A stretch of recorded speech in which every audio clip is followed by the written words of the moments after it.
All right, we're going holding by the Book of Leviticus Chapter 18 again. We're going holding by the Book of Leviticus Chapter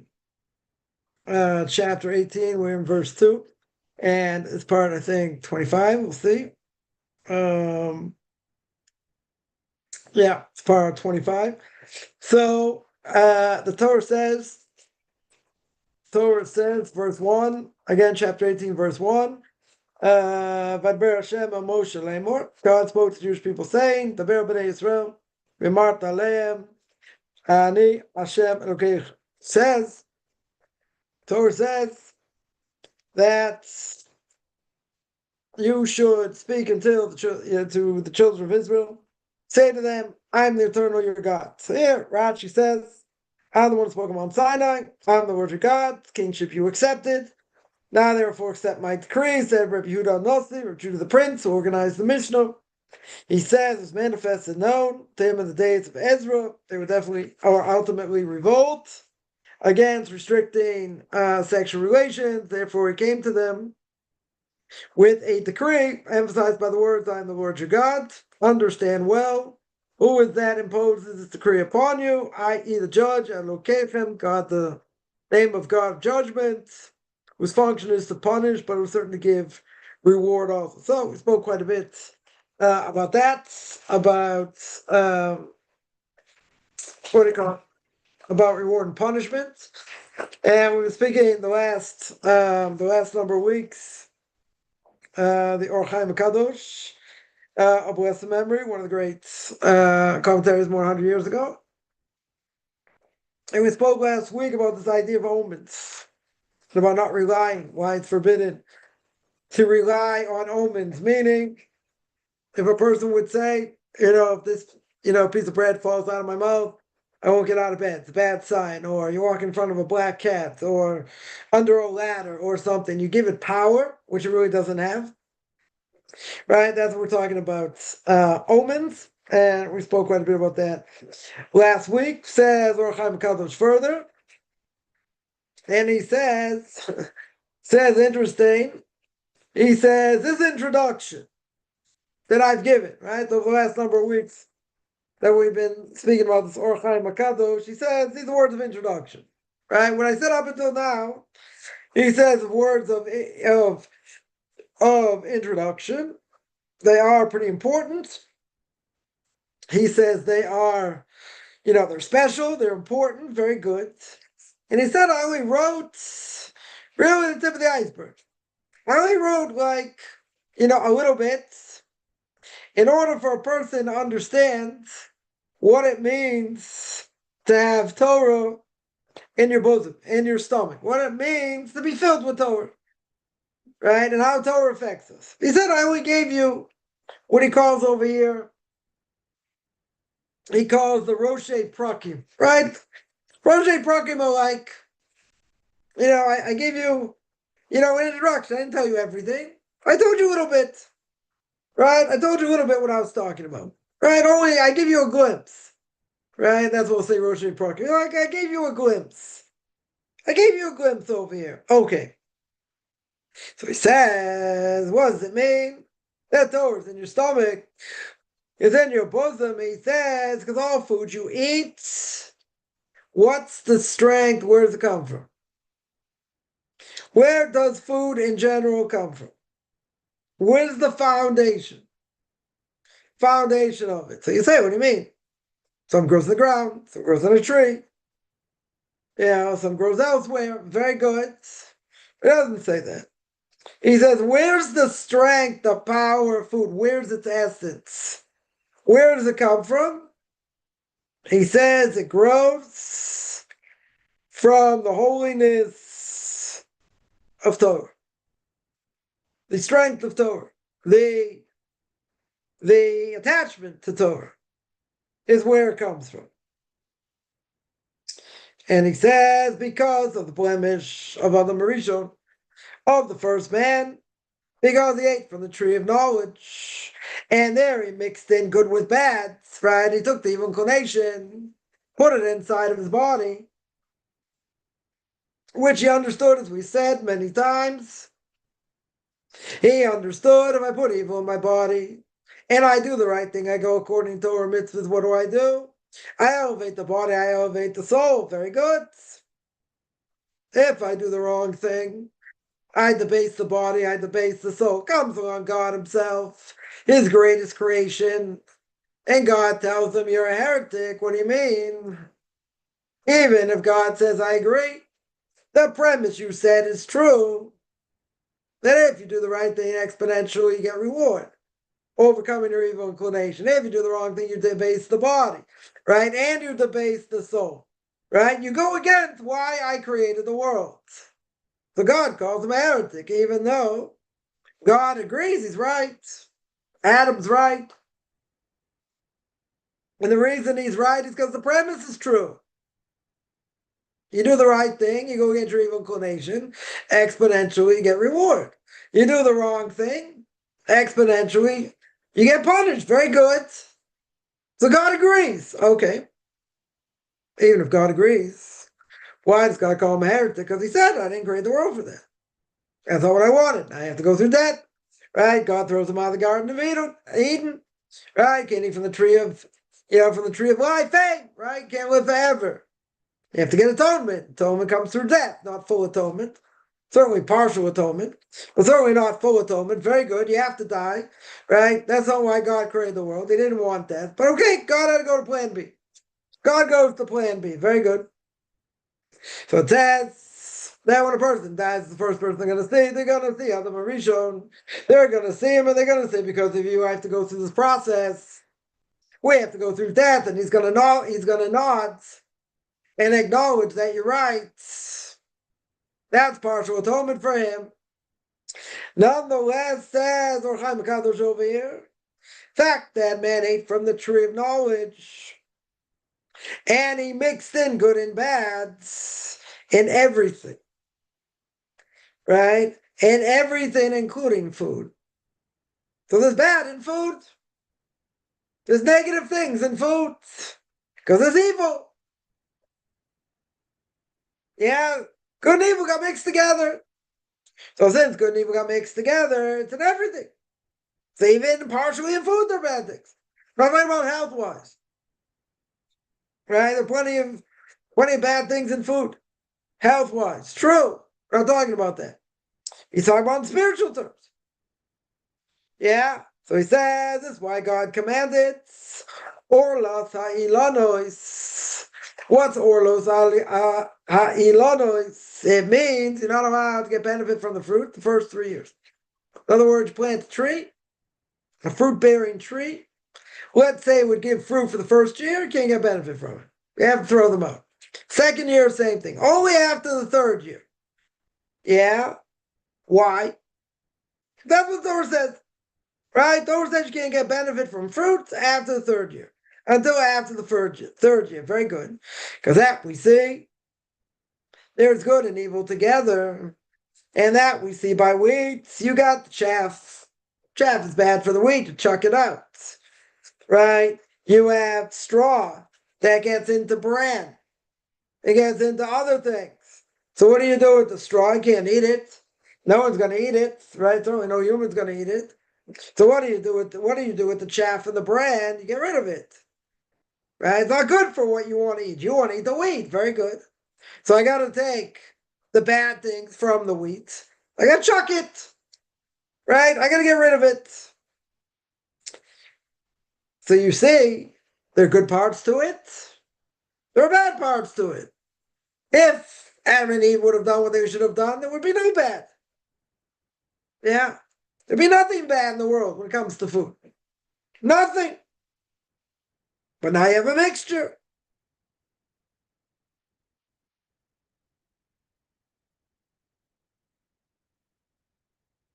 That's what they brought to the world. Yeah. Yeah. Okay. That's what they brought to the world. So since that's what it brought to the world, you got to get rid of it. You got to get rid of it. Yeah. So it says just like the chaff, just like the chaff in the wheat. So too, what do I have? You got bread. And what do you have to do with bread? Bread you get rid of. Because you got good with the bad. Essentially, you got good with the bad. He says, I distinguished many things that you have negative things. Negative things part of it. And therefore, you got to get rid of it. Then you got to get rid of it. So he says that you have a bad part here. And not only that, so that's gonna be negative for us. So in other words, if we're gonna eat it, it's gonna have negative effect. Right? Essentially, it's gonna have negative effect. They're gonna say, how can that work? Oops. How does that work? Right? Why should that work? Because you have good and bad together. Why do you have good and bad together? Because Adam and Eve ate from the tree. They have a mixture. They have a mixture of bad and good.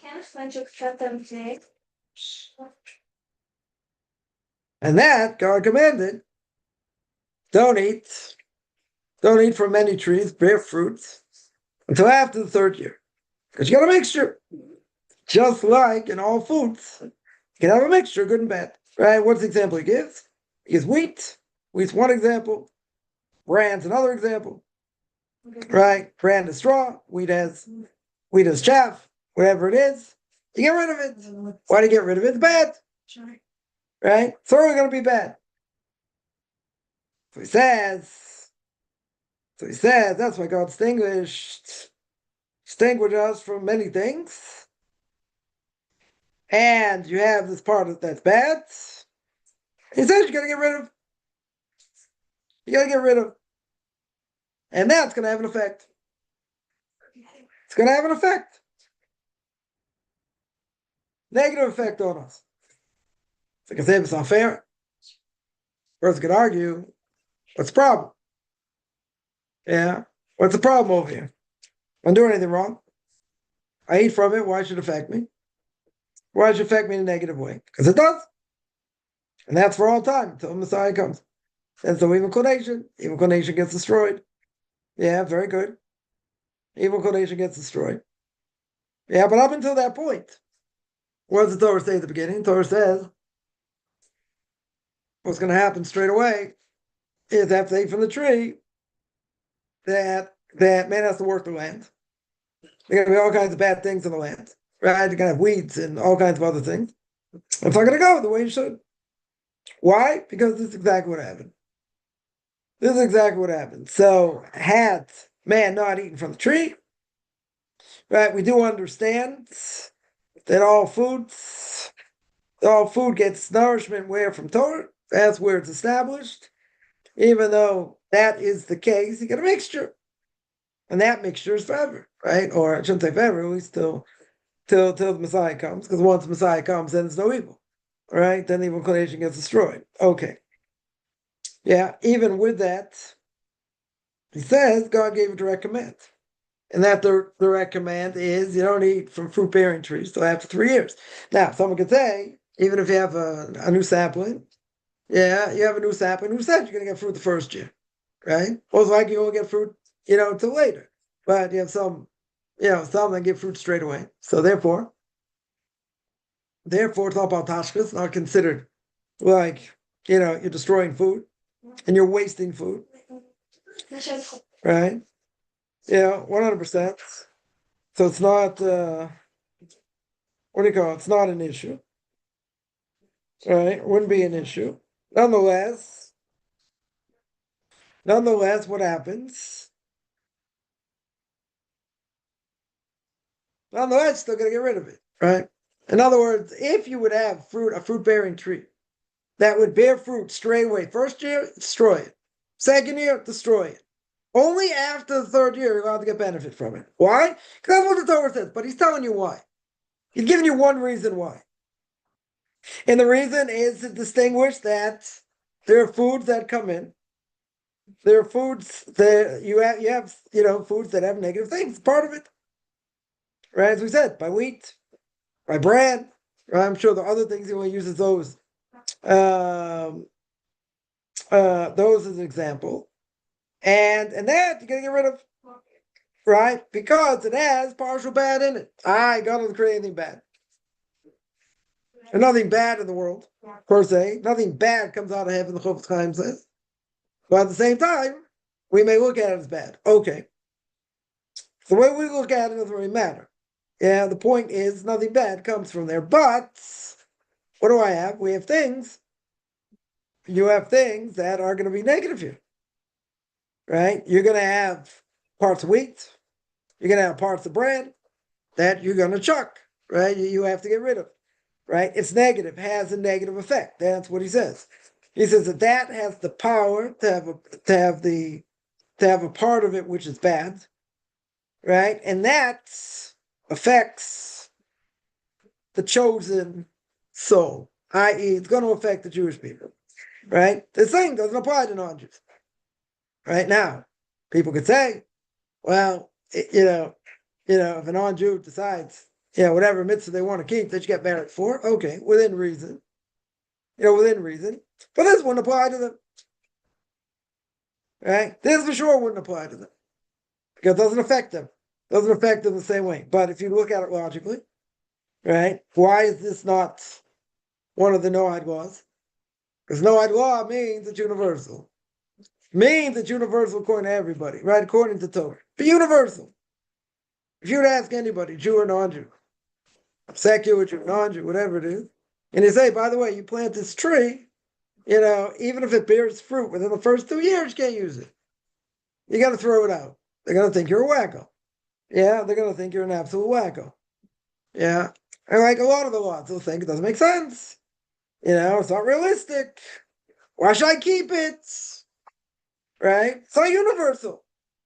100% it's not universal. Right? But what does he say? All these things transform who we are. Yeah? But why is it that way? He told you before, the foundation of all food, where does it get its nourishment from? From Torah. Yeah? If it gets its nourishment from Torah, very good.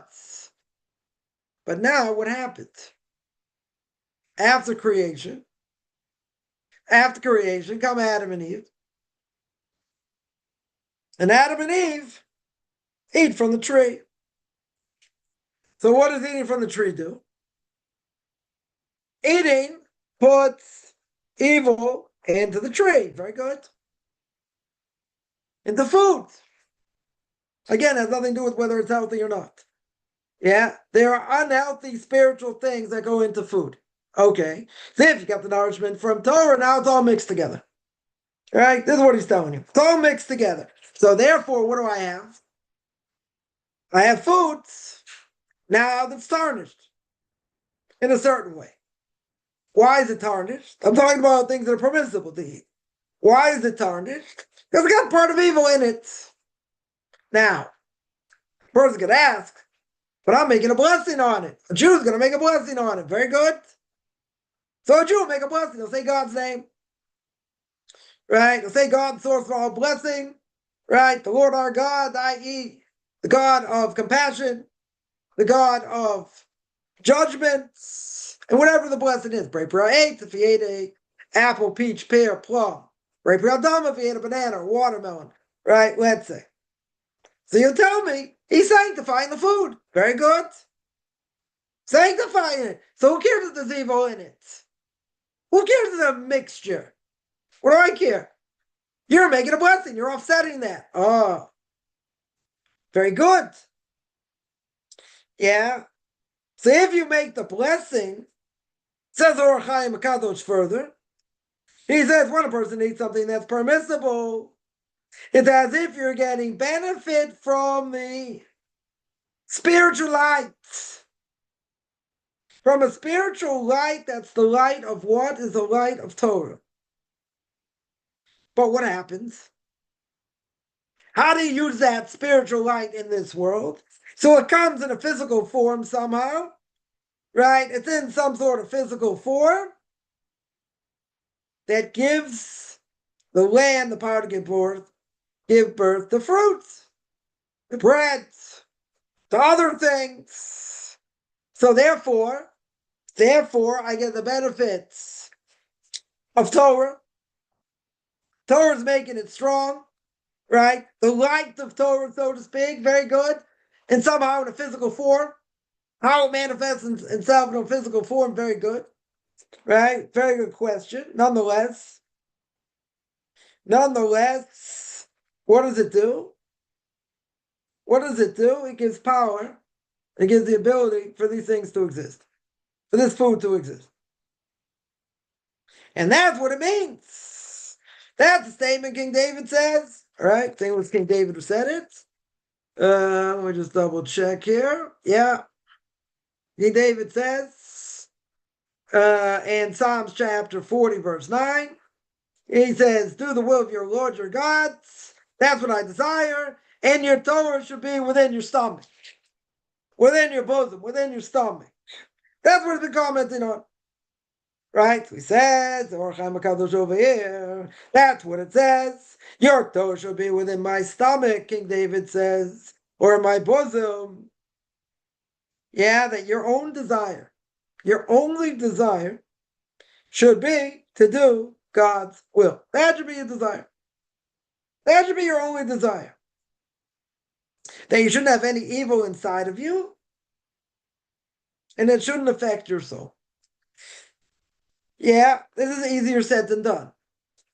And the reason is because if you're going to tell me Torah is the one keeping all this alive, and it's given the ability for the world to give birth fruit and vegetables and all that, even if you're going to say man's the one who did it, but it's through the power of Torah, right? So when a person eats something, what's he getting benefit from? He's getting benefit from this upper light, this spiritual light. But it's in physical form.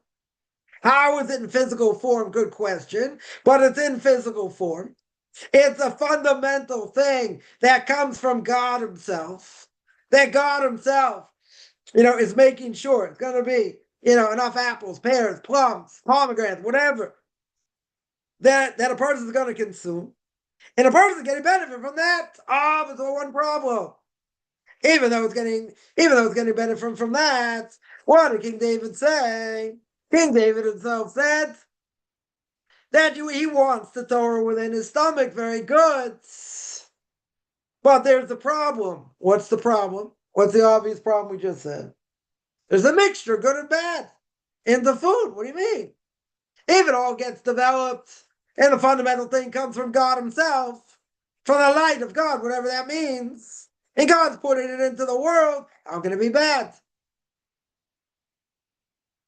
Right? You're getting nourishment from that. How can it be bad? I'm not talking about where it's trade. Yeah, I'm not talking about where it's forbidden. He's talking about where it's permissible. So he says, you are getting like direct benefit from this upper light, from this greater light that gave forth the ability for the earth to grow food, fruits, vegetables, whatever it is, wheat, barley, spelt, I don't know, all these things. Very good. So that should have a positive effect on a person because you're getting direct benefit from that light, that spiritual light. Very good. What's the obvious problem? We said there's a mixture, good and bad. Now, that bad didn't come from God. God created evil, 100%. But where did the evil inclination come from over here? Before it was outside a person, right? Meaning a person walked outside and he saw there was a pit and he knows if he falls in it, he can get hurt, maybe even die. Okay. But once he puts it inside of a person, much more dangerous. Much more dangerous. Yeah, even though you can get the greatest benefit. And what's the greatest benefit? The greatest benefit is the fact that It goes inside. I make a blessing. It has a positive effect. I'm getting direct benefit. Yeah, I'm getting direct benefits. That goes inside of me. That has a positive effect. Problem is, I have the negative with it. Yeah. And why do I have the negative with it? I have the negative with it because Adam and Eve ate from the tree. That's not what God wanted them to do. But you got to tell me, doesn't God know past, present, future? Yes. Is there anything God doesn't know? No. One of the 13 principles of faith, God, that according to Maimonides, others don't disagree with this, is the fact God knows the thoughts of men. So if God created man, doesn't he know that man could potentially sin? Sure. Is that what he wanted? No, but he gave him free choice. Right? He gave him free choice anyway. Very good. Very good. So now everything we eat, in some ways, is tainted. Why is it tainted? Because he said, you have a mixture of good and bad. So you'll say, well, maybe the good affect me stronger, and the bad won't affect me as much. Okay. Or if I make a blessing, if a Jew makes a blessing, what does he do? He sanctifies what he eats. Yeah, sanctifies bread, sanctifies whatever. Whatever the food is, even if it's not healthy, doesn't matter. Sanctify it. Goes against everything else, everything in Christianity, because this world is bad. We don't look at this world as bad. You're stuck in this world. You got to deal with this world. But I have the ability to sanctify this world. Yeah, and what's the hard thing to do by sanctifying the world? Food. Right? Leviticus chapter 19, we'll get there, I don't know when. Right? We'll get there one day. Right? We mentioned this many times. Says the Ramban. Nachmanides says, beginning of the parsha, that what does it mean to be holy? God said you be holy because I'm holy. Very good. So the Ramban says you're allowed to eat. But who says you should be a glutton? Who says you should be overweight? You should be 50 pounds overweight. Or 20 kilos overweight, whatever it is. Or who says we say you're allowed to drink. Very good. Who says you be an alcoholic? But you got free choice. Okay. You have to know. You have to know how to use it.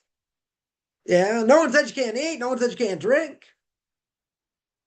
Yeah, you can eat and drink things that are unhealthy. True. So we have an obligation to take care of the body. We've mentioned that. But here, what's he expounding on? He's expounding on the verse on the book of Psalms, chapter 40, verse 9. That what does it mean when King David says, "Torascha b'toch me'ah"? What does it mean that Torah says at the end of the verse that your Torah should be within my bosom, within my stomach, meaning unadulterated Torah? What do I mean? It means totally pure Torah. No mixtures. Nothing else extraneous. No things like rabbi doctor or doctor rabbi. No, the two don't mix.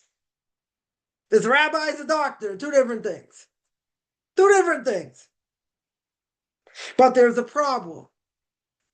And the problem, as King David understands as well, very clearly, there's evil.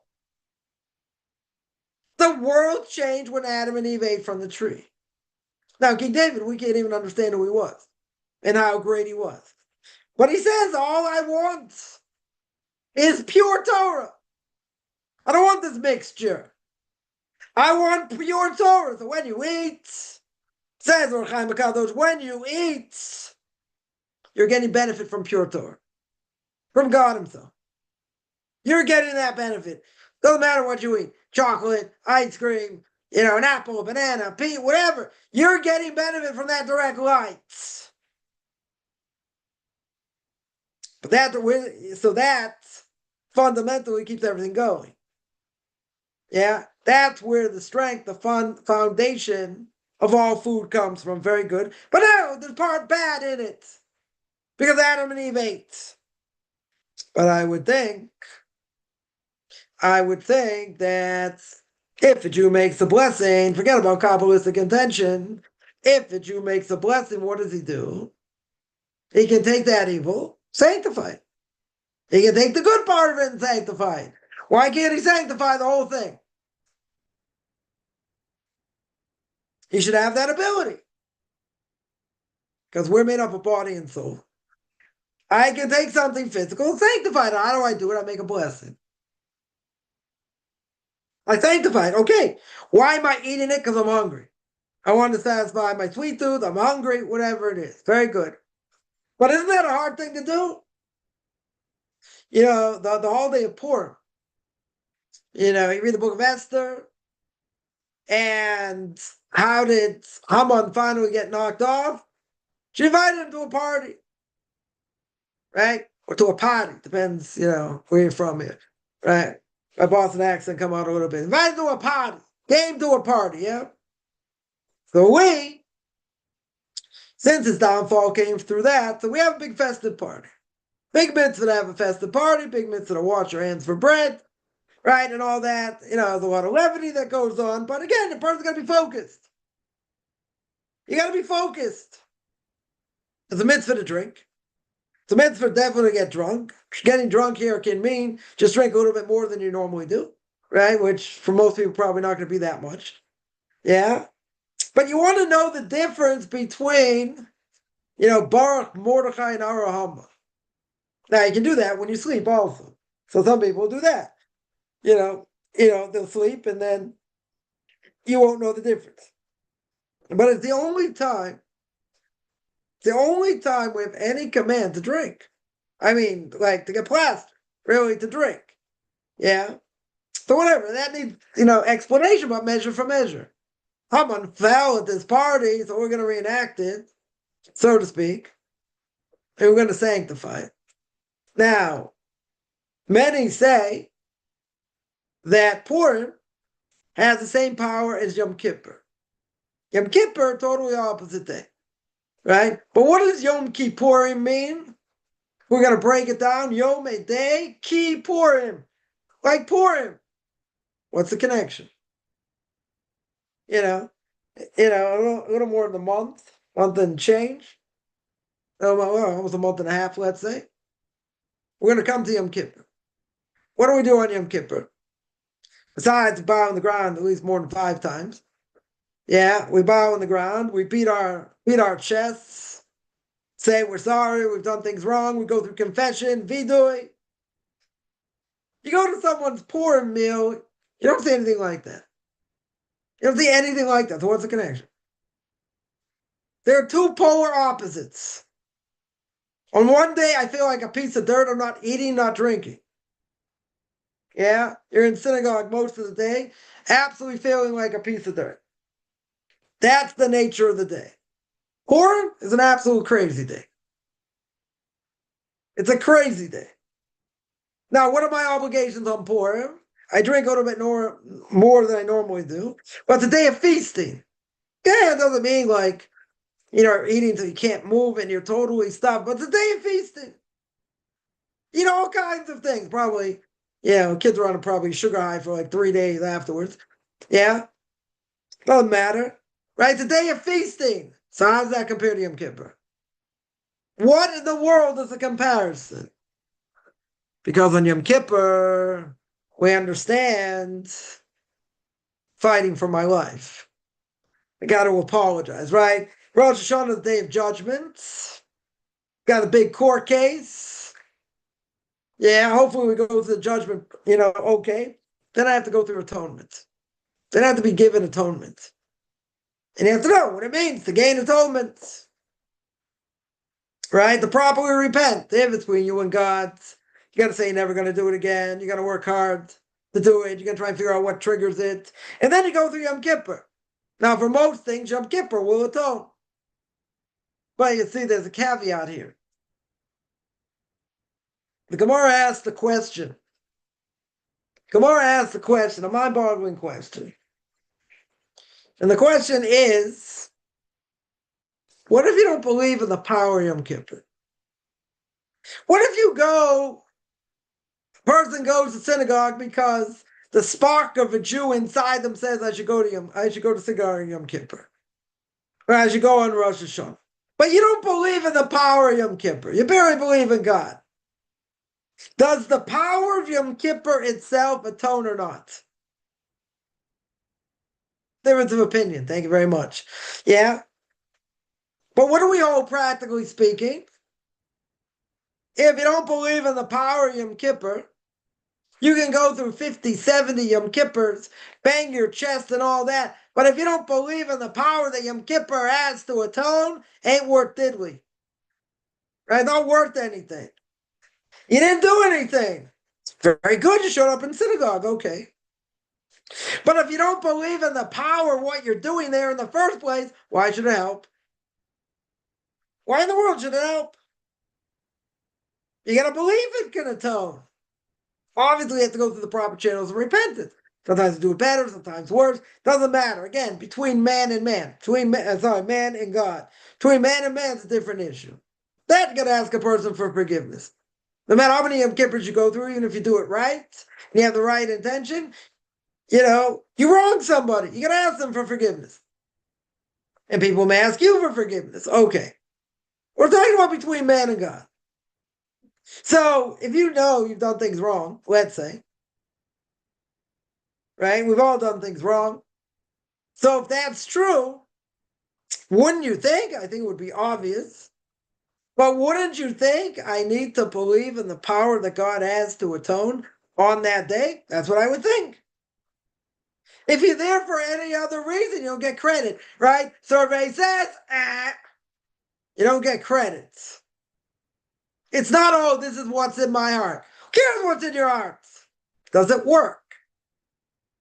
Does the fact that a person shows up on Yom Kippur and doesn't know diddly, is that going to help them? Right? Let's say better. They don't believe Yom Kippur is going to atone. Now, some may say, but, they grew up as a potato farmer in Idaho. No offense, anyone's a potato farmer grew up in Idaho. So therefore, they're not going to get judged as severe.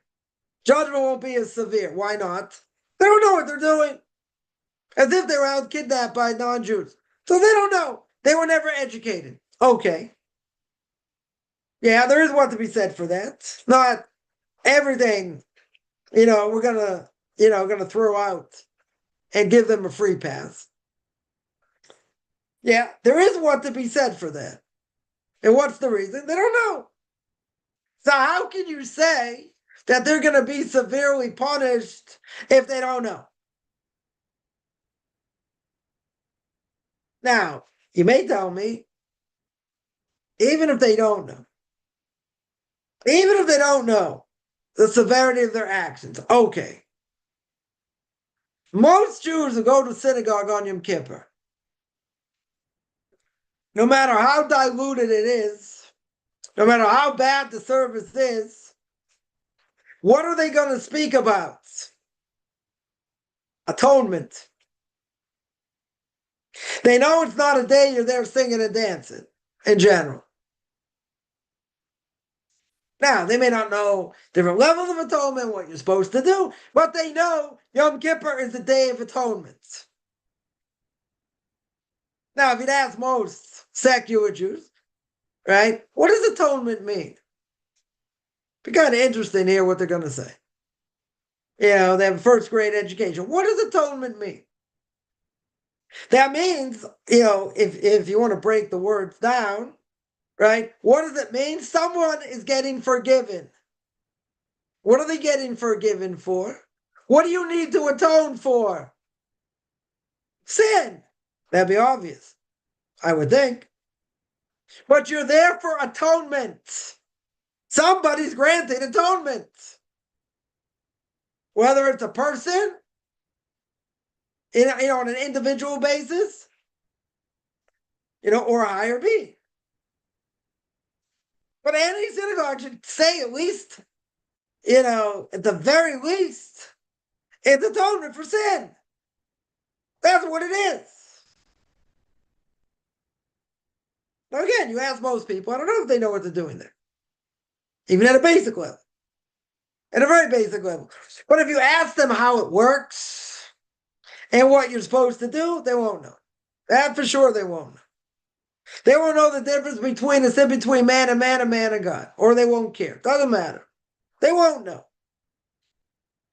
So if they won't know, how can they be held accountable?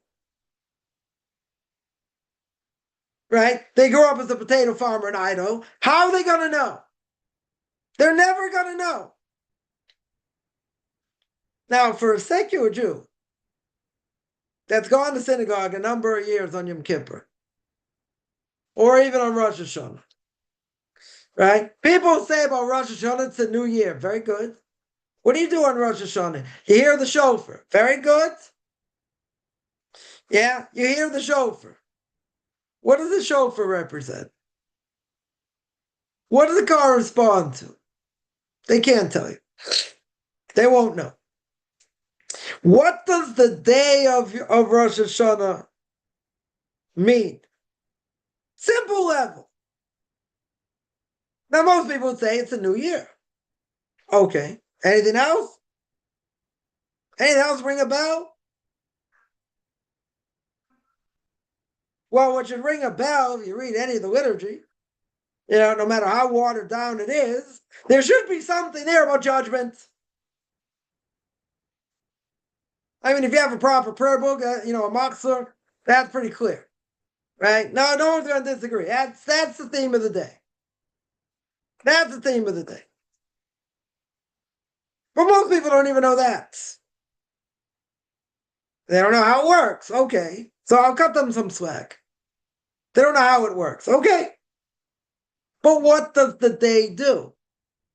What am I doing there?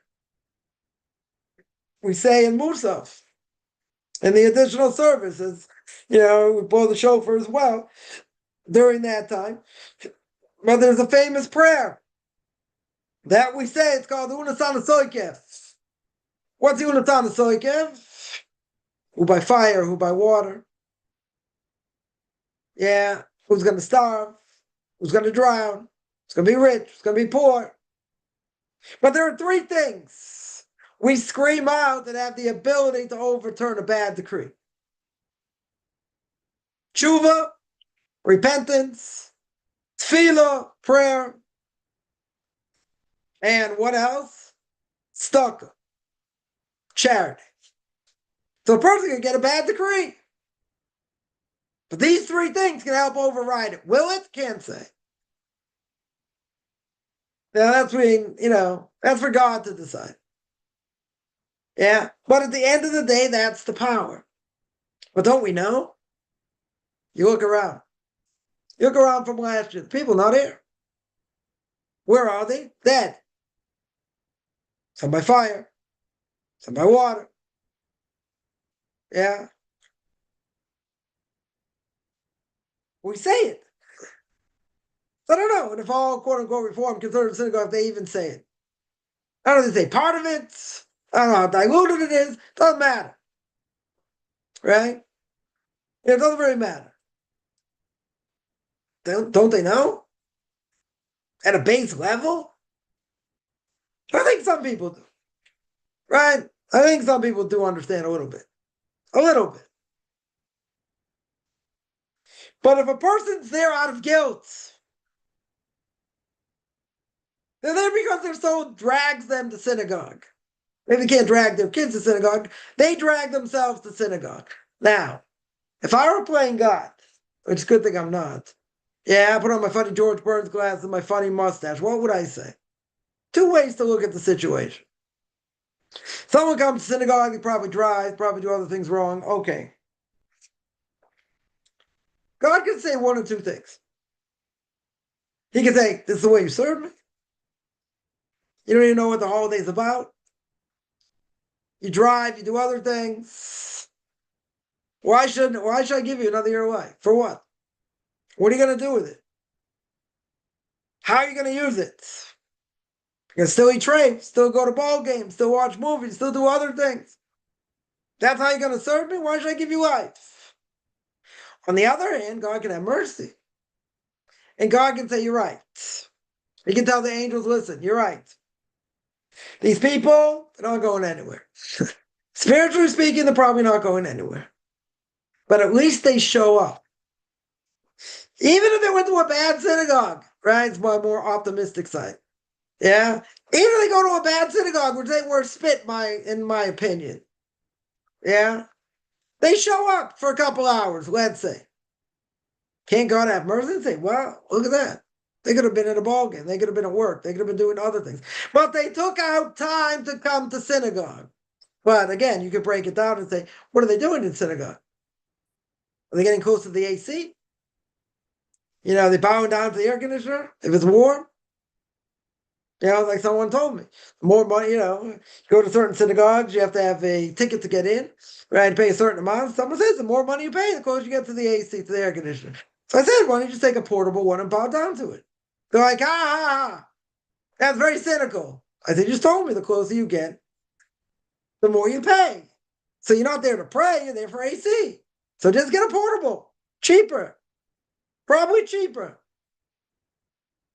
But what are they there for? So you could say, somehow, the spark in them got them to come to synagogue. Because there are people that don't go to synagogue, even on Rosh Hashanah Yom Kippur. They don't do anything. Okay. So is that worth something or not? Now again, I can play both sides. I can say it's not worth anything because they're not there to pray. They're not going to pray. They don't know how to pray. Let's say, so that might be a leniency. At least they showed up. That's the other side. Even if I would call it a travesty of a mockery of Shem, they showed up. They showed up anyway. They don't know what they're doing there. Can't read Hebrew. Maybe they don't like the rabbi's sermon. Who knows what? But they don't have a clue what's going on. They have no clue. So I would ask the question, if it's about judgment, and they don't have a clue what's going on, how does God look at that? God says, how can I judge such a person? Either way, how can I judge them? They're coming in front of me as a total buffoon. Less than a buffoon. They're like an animal on hind legs. That's all they are. They don't understand the severity of the day.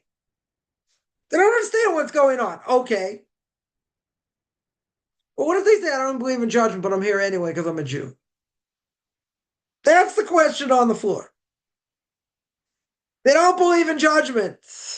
They don't believe in resurrection of the dead, right? They don't believe God knows the thoughts of man, right? They transgress so many things of basic principles of faith. For a Jew.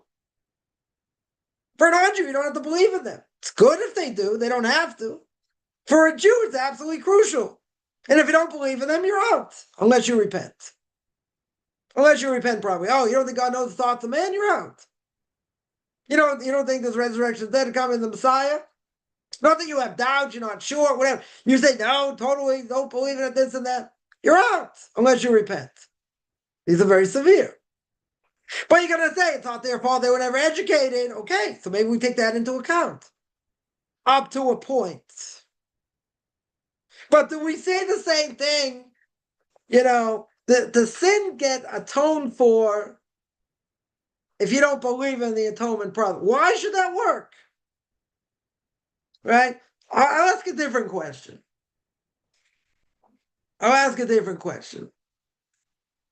If somebody got baptized, yeah?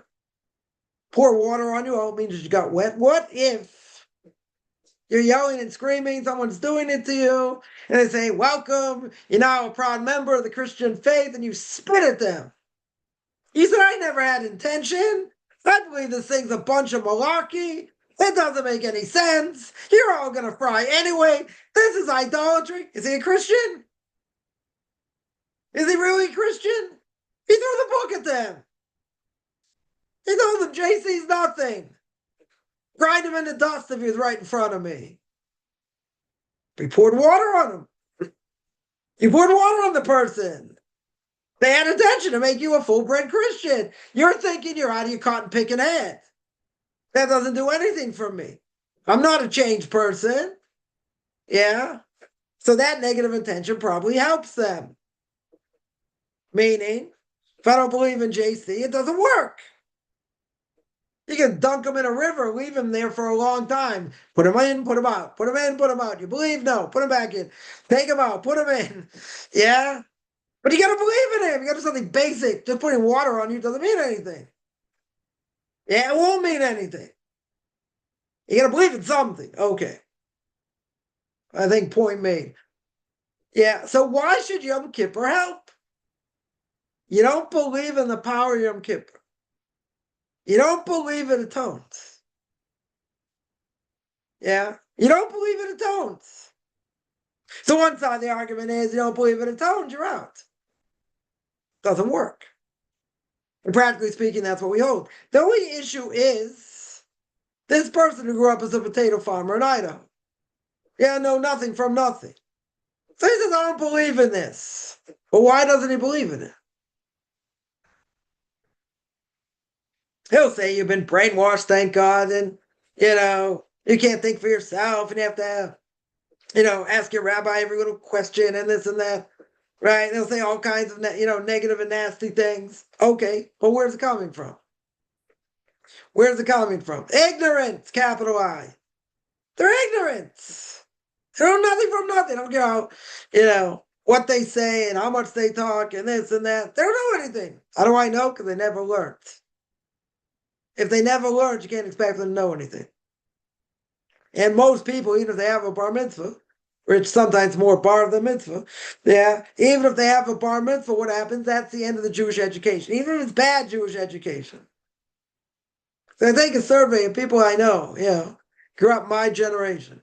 How many of these people, my peers, have taken, an adult education class after bar mitzvah? Have learned something more about Torah mitzvah after bar mitzvah? Now, some will. There are some that will. The vast majority, guaranteed, with all the money I don't have, guaranteed they've never taken a class. Never taken a class. So that's a recipe for disaster. Yeah, which we understand.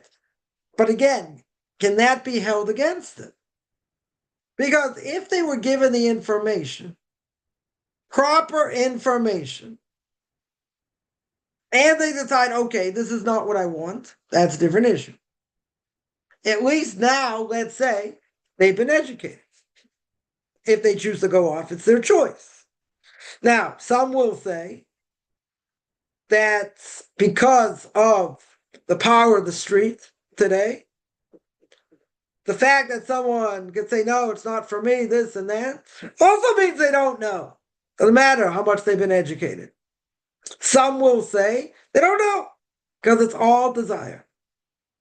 It's all desire. So what they learn goes out the window.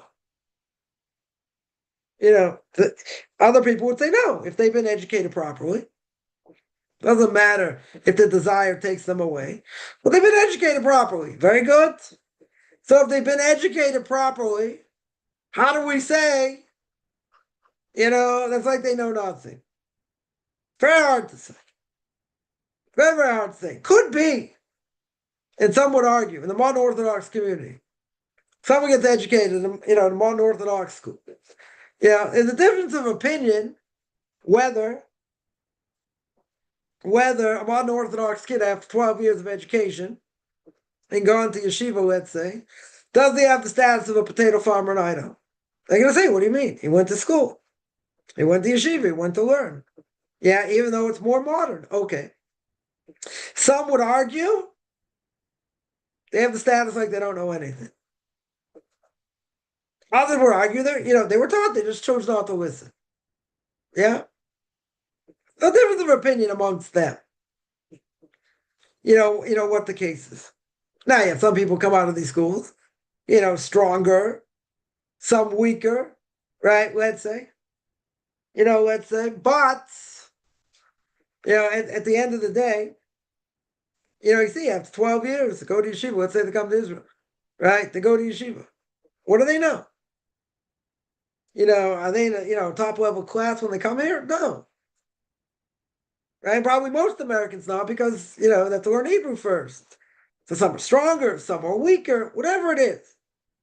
But coming from that world, 2 feet in the secular world, a quarter foot in the religious world, I guess I'm not going to say across the board it's like that. But they're not cracking the top classes. They're starting out the bottom, most likely. Maybe they'll be one level ahead, whatever, maybe. But why is that? You just say the weakness of Torah in America. Okay, it's part of it. That I would agree is part of it. Yeah, but it's a whole mentality.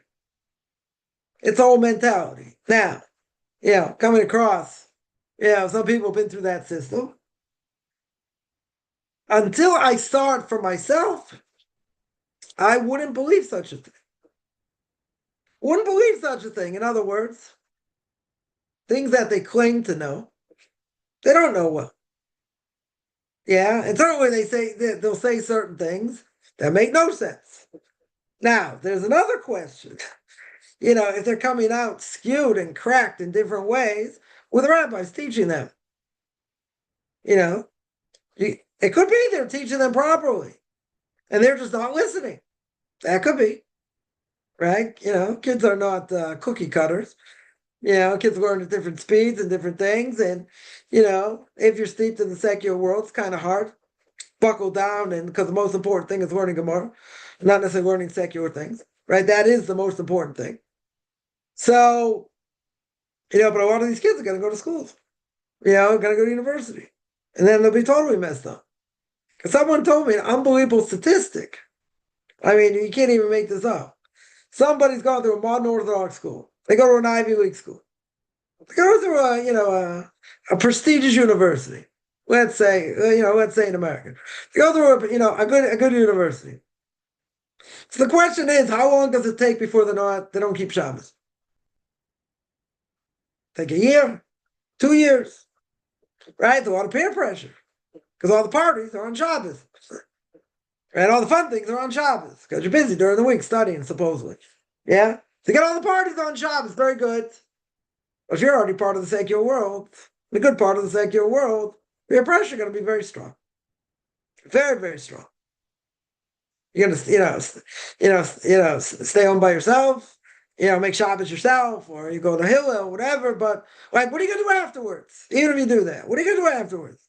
A lot of peer pressure. People going to bars. People going, let's say, the football games, other things going on. Very hard. So the statistic is, which not surprising. They don't even last one semester. One semester, they're already coming back not Shomer Shabbos. They're already coming back not keeping Shabbos. Yeah, now it makes sense. Yeah, who's going to survive in such an environment, especially today? If you're talking about, I was in university, like I say, how many years ago? A lot of years ago. Yeah, almost 30 years ago, let's say. If it was like that then, it's going to be double, triple like that now. So to stay on the straight, narrow path going through that, very hard. Right? Very, very hard. So with all that, you'll say, what do you mean? They make blessed, let's say. They keep Torah. They keep Shabbos. They keep kosher, for the most part. So they're keeping basic things. But what's the problem? So you say, okay, the problem is you got 2 feet in the secular world, a quarter of a foot in the religious world. But even the best, there's no temptation. This is what the Or Chaim HaKadosh here says. Or Chaim HaKadosh over here says that you get the benefit of God's light, of God's spiritual light. What do you get the benefit from when you eat? That goes into the system. That has the power to make a person strong in Torah and mitzvahs. You're going to tell me there's one problem. There's one major problem. And what's the obvious major problem? We said, you got evil mixed in. So says David HaMelech, says King David himself, I only want pure Torah. I only want it within inside of me, very good. And I want it to affect me the best way. And I want to be able to, get up early in the morning and learn like fire and all this. And I want to get all that benefit. Very good. Yeah, but there's a step back. And the step back is you got evil, it's part of it. So the evil has an effect. Right? But I would think that if I made a blessing, forget about all my intention, If a person makes a blessing, shouldn't have a positive effect? Shouldn't that affect the person positively that the negative won't get to them? You would think. That's why a person always has to be on guard. But think about it. When you're doing the right thing, and for a Jew, and you're eating the right way, it has an unbelievable effect on your soul. Whether you see it, you don't see it, it has an effect. Right? But there's the caveat. It's also a bad part of it. So what's the beginning of the verse? What's the beginning of the verse King David says? He says, let me do your will, my God, that I desire. Let me do what you want me to do. That's all I desire. I want to do what I'm commanded to do to the best of my ability. But I need the Torah to be inside of me. And if the Torah is not inside of me, what's going to happen? It's not going to have the same effect. As my Rebbe Moshe Schneider, blessed memory, would say, you can't learn Torah like an academic subject. You cannot be a former student, an Orthodox student. If you're going to learn it, you learn it right. If you're not going to learn it, don't bother. Kind of extremist here. Yeah, but you got to start off on the right foot. You got to learn it for the right reason. You're not learning it like it's mathematics. Because in general, mathematics doesn't affect my entire life. Affects part of it. Go to the gas station, you want to know, what gas mileage you get, right? Miles per gallon or liters per kilometer, whatever it is. You want to figure that out. I remember, I taught math in high school, and I was teaching algebra. That was easy for me. So, so I said, okay, here's this equation. Yeah. So I said, we're going to make it real graphic. We're going to make it real graphic. Take your car to go get gas. Yeah. How do you set up an algebraic equation? Yeah. How do you set up an algebraic equation to figure out miles per gallon? Right? At least if you're in the States. Or liters per kilometer. Right? Does that have nothing to do with algebra? Right? Someone says. Oh, really? Well, let me show you. Yeah. So numbers do have an effect. A person buys something in the store. You buy, one package of it, it'll cost you, let's say it costs you $2. Yeah. You buy 3 of them, it costs you 5. What's the better deal? Oh, that's not algebra. Yeah. So let me show you. So there are things. And math and other things can affect us. Very good. But it doesn't affect us as a whole as Torah does. Torah is all inclusive. Torah is about what I think. Torah is about what I do. Torah is about my actions. It's not about philosophy, it's about what I do. Because normally we say, Devarim Shabbalei Ve'enu Devarim. Words of my heart don't matter, for the most part. It matters what I do. So how can I look at Torah as something, that's academic? How is that possible? Says David Melch himself, says King David, I want Torah within my soul, within my bosom, within my stomach. How am I going to get there? Through food. I want the benefits of that light that's going in. From the light of Torah is the thing that's giving the ability to nourish this food, right? To grow it. That's the power. The only thing is, there's part of evil in it. Okay. So I got a mixture. I got a hybrid over here, so to speak. But I got to eat. 100% I have to eat. We said before. You could have even a negative part in it. You have a bad soul in that food. Yeah? Gilgul. Reincarnated soul. The Arizal. Of Isaac Luria, blessed memory. Right? Major Kabbalist. Who could see souls in fruits and vegetables and other types of food. He'd make a blessing, the soul would flee. Get his final tikkun, finally fixed up. Yeah? But a person come back as a plant, as an animal, as a piece of fruit. Right? Let's say. So you could have bad in the fruit from that. We don't see it. We don't understand it. Yeah. But everything affects us. Not even talking health-wise, in spiritual terms.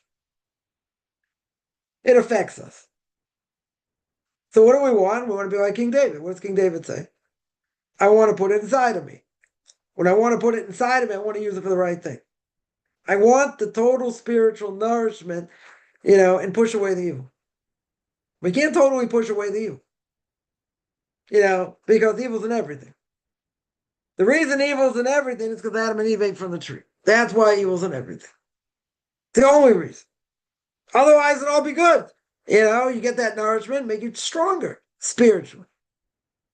Forget about physical, spiritually. Says Mishper Kiavos mitzvah gores mitzvah. Avera gores avera. Person does the mitzvah very good.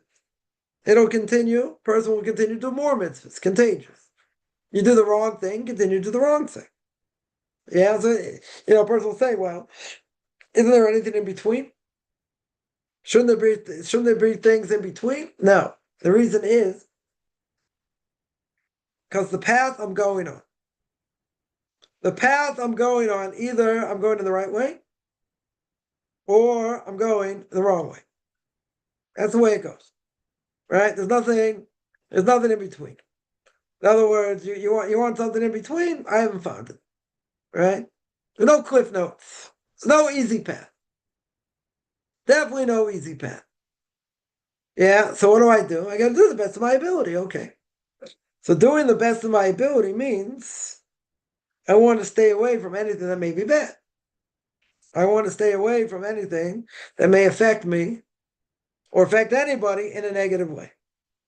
The only thing is, there are plenty of things that are enjoyable that have nothing to do with what I should be doing. And stay away from it like the plague. We got to look at it, the Chosavova says, you got to look at it like it's fire. Unless you're a pyromaniac, anyone interested in playing with fire? Don't think so. It's dangerous. 100%, it's dangerous. So why don't I look at these things as being like fire? Now, some people will, because they're going to put boundary after boundary after boundary to make sure they don't sin. Very good. The other will say, come on, it's fanatical. That's totally fanatical. I can get benefit in this world and know how to navigate it. Why was the temple destroyed in Jerusalem? Second temple. Gemara says, Sinaschino, unlawful hatred, and Lashon Hara, speaking badly against others. Now, what's unlawful hatred? Ecclesiastes, King Solomon says, time to love, time to hate. Now, don't we normally say a Jew's not allowed to hate another Jew in their heart? You can hate non-Jews as much as you want, right? But a Jew, you can't hate in your heart. It's probably not good to hate a non-Jew in your heart anyway. Just, have these negative things. But hating a Jew in your heart, you're not allowed to. You're allowed to hate the action, right? The person's evil, you can hate them. But in general, we say you hate the action, not the person, in general. But, that being said, what would I say over here? If a person hates someone else, why do they hate them? Why do they hate them? So we can say a person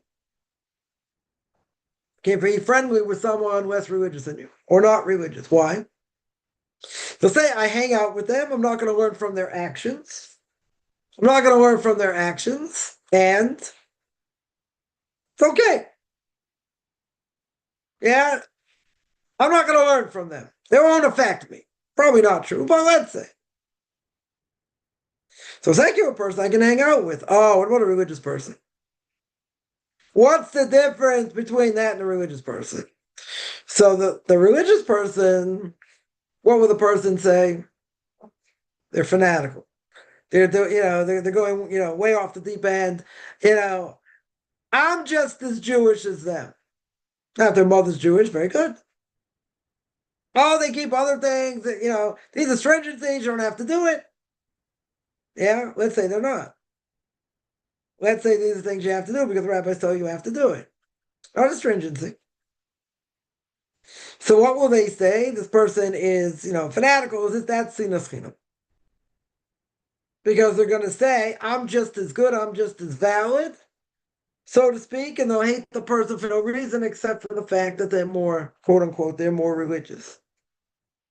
They'll say, I'm just as Jewish. I don't know. You pray 3 times a day. You go to a minyan, you do this. They're like, oh, that's rabbinical, and this being, to come up with all kinds of things why they don't have to do certain things. Or they're just saying, so what if I don't do it? Makes me less Jewish? I don't think I'm Jewish. That's what former conservative Jews will say. They're like, oh, you don't think I'm Jewish? Is your mother Jewish? If your mother's Jewish, then you're Jewish. Okay. If there's a doubt, then maybe there's a question if you're Jewish. But if you're Jewish, you're Jewish. You can have a blemish on your soul, you can have other things. But if a person's Jewish, what are they saying? What essentially are they saying? They're saying that you think you're better than me. Just because you keep all these things or whatever, all the antiquated laws, you don't think I'm Jewish. It has nothing to do with what I think or what I don't think. Yeah? Depends what God thinks. If you believe in the Torah, yeah? God's telling you what he thinks. Now, if a Jew desecrates Shabbos in public, they don't repent. They have a status like a non-Jew. Certain things, they were not across the board, but there were certain things that have the status of a non-Jew. Yeah? Well, the rabbis say that. They don't want you to desecrate Shabbos, so they're going to, say all these things. Whatever you want to say. Whatever you want to say. That person who desecrates Shabbos in public, can I answer amen to his blessing? Can he get called up to the Torah? Yeah? Can I rely on his testimony?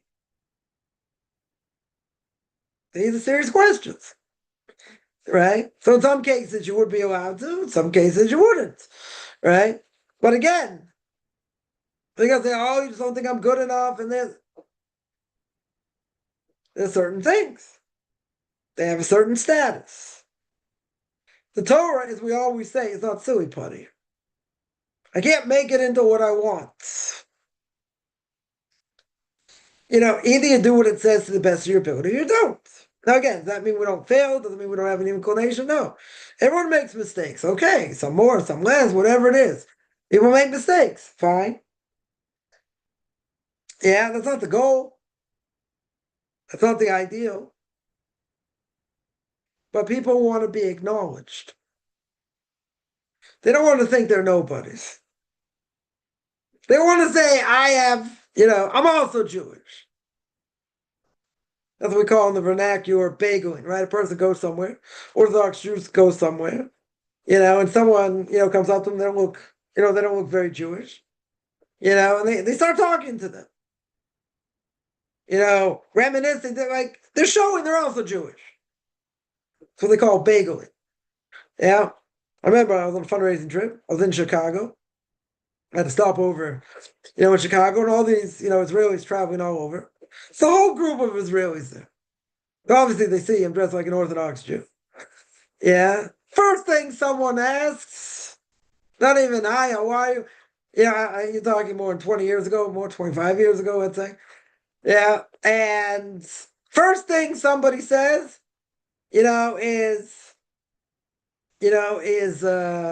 don't Orthodox Jews do the army? Yeah, again, we're not going into the topic. That's the first thing somebody said. Right? Someone says, oh, back off, leave him alone. I'm like, yeah, leave him alone. Leave me alone. Yeah, so then people out of the war came showing me their kosher food. Yeah. Why are they showing me their kosher food? Well, I'm going to sit there and I'm the Mashgiach Kashrus over here, I'm on the Kashrus Commission. I'm there waiting for a plane. Very good. Right? They're all waiting for a plane. We weren't going to the same place, but okay. So we're all waiting for a plane. Right? Well, who cares? What they're eating, what they're not eating. Yeah, I'm sitting there checking their bags, see if they're eating anything kosher. I mean, they don't look so religious to me. Okay. But why would they open their bag and show me kosher food? Show me that they have kosher food. Because they want to say, see, I'm also Jewish. That's bageling. They want to show that I'm also part of the tribe. You may do this and do that and do the other thing. I may not, but I'm also part of the tribe. You got to acknowledge me also. Okay? I wasn't looking for it by any stretch. Yeah, but they want to feel they're part of it at some level. They want to feel. Even if they don't do it, they do very little. So what? They want to let you know they're also here. And they're also Jews. Okay, we get any philosophical discussions, but that was the main thing. That was the main thing to show we're also here. We're also Jews. We're also proud to be Jews. Maybe not your way. Maybe we don't do all the things we should. Okay, but we're also Jews. Okay? Yeah. How God's going to look at it, how he's going to judge it, he'll judge it, however he judges it. But we're our own worst enemy over here. Says David HaMelech here. Says King David himself, I want Torah in my stomach. I want it as part of my flesh. I want to feel it. So Or Chaim says it was something very deep. He says all food, where does it stem from? From God himself. From the light of God himself, whatever that means. He's giving nourishment to all the food that exists in the world.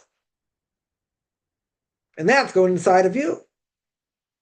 And that can have a tremendously positive effect. That's why by Jews, we are what we eat. We're affected by what we eat. It doesn't apply to non-Jews. That's why non-Jews don't have to keep kosher, right? Obviously, if they're in the process of conversion, they can. That's not a problem. But what's the issue over here? The issue is I have something negative. That's part of it. So King David prays, and he says, let me go in your ways. Show me, strengthen me, that I should be strong in Torah. And that the nourishment that goes inside my body will perfect my body, will sanctify my body. See, if you're a Christian or almost anyone else, the body's bad, the body's evil. We don't look at the body's evil. We certainly don't look at it that way. Body comes from the physical world. Very good. The soul at a major disadvantage, we mentioned many times. True. Soul at a major disadvantage. Okay. Even if the soul's at a major disadvantage, Torah can overcome it, the Bible says, miraculously. But it has to be part of you. You have to be more insular. That's the only way. Because as we said many times, if you have 1.5, 2 feet in the secular world, Torah's not going to help you. Right? Why? Because your priorities are backwards. You have to have 2 feet in the Torah world, and maybe a quarter or half a foot in the secular world. They're going to say, I need to work to eat, I need to eat to work. Very good. So you need both. Okay. So you have to know how to navigate both worlds. Okay, that's a different issue. That's a different issue. Right? So getting benefit in this world means I have to know how. But I'm here to strive. I'm here to toil. The most important thing is, am I connected or not connected to God? And if I'm less connected to God, I have to work on that. And the reason I have to work on it is because it's not going to take very long, as we spoke last night, in Pirkei Avos and ethics of our fathers, that the evil inclination is going to come and have a field day with us. All right, does a great job, doesn't need me to agree. Comes along the evil inclination. Think the evil inclination is going to tell you to come do idolatry? No. All the evil inclination needs to make a little bit of a hole in the armor. That's it, a little bit of a hole. You can wait 5 years, 10 years, 8 months, whatever it is, in order for that hole to open. So that hole will open when we allow it to open. And then it opens a little bit. It opens a little bit more. Until eventually a person says, or they give in and they say, I'm just going to do this. Right? I'm just going to do this, even if it's negative. So the problem is, the person can be working on themselves for so long and they just, whatever, they go through a rough patch, they have difficulty. So what do? They give in. Essentially, they give in. It could spiral after that. Maybe it will, maybe it won't. Maybe they'll have a lot of guilt. Maybe they'll have a lot of guilt. But at the end of the day, is it my obligation to know how to navigate this world? That's my obligation. Now, a person will tell me, is it navigating the world hard? Isn't it hard? Sure, it's hard. No one's going to say it's not hard. But you have to know how to navigate it. Right? 100% you have to know how to navigate this world. Even if it's hard. Right? Even if it's hard, it's not going to matter. I have to know what to do. I have to know which direction to go. And what's the problem? We're surrounded by We're surrounded by all the garbage. That's what we're surrounded by. Yeah. Yeah, we're surrounded by all this garbage. If we're surrounded by the garbage, does that mean we're going to be in the garbage also? Doesn't have to be. But the joke is, it's not really such a joke. The joke is that we see, if we go to the supermarket, we go down the street, we see more garbage than our ancestors, let's say better, our grandparents saw in their lifetime. In their lifetime. You gotta say, different generation, different trials and tribulations. Okay. Not gonna deny that. Think about how much more pure they were. You gotta tell me, is anyone living in Victorian England? There weren't terrible things going on. There were. People knew about it. It was just, under the table. Yeah, it wasn't spoken about. Wasn't out in the open like it is today. So today is harder. It doesn't mean nothing was going on. People knew. People knew, right?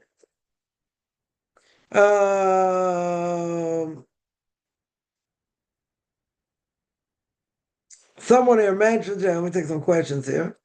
Someone here says, a person who claims they were the Messiah. Yeah, okay. Even so, yeah. So, then later, person becomes a full-blown atheist. Then a coma for a few weeks, wakes up thinking it's connected to God and the son of Joseph. Okay. Right? So bona fide wacko, let's say. Yeah, my language. Bona fide wacko. Very good. Yeah, didn't have many facts, started by his answers. Yeah, AI giving all the answers. Very good. What to do with this person to help them see the matter clearly instead of twisted? I don't know. I don't know if there's any way you could. But, the only way to do it, and this is a case, they know about somebody was, and still pretty much, I would assume, has mental health issues. And many mental health issues. Now, when they're on the medication, I mean, they're not dangerous per se, but, they're wacko. When they're off their medication. When they're on the medication, they're okay. Right? Now, this person, there was a major doubt about whether they're Jewish or not, but this person was Baal Tshuva for like more than 25 years. So, brought him to Beis Din, to convert him. I told the story, and this guy started to talk.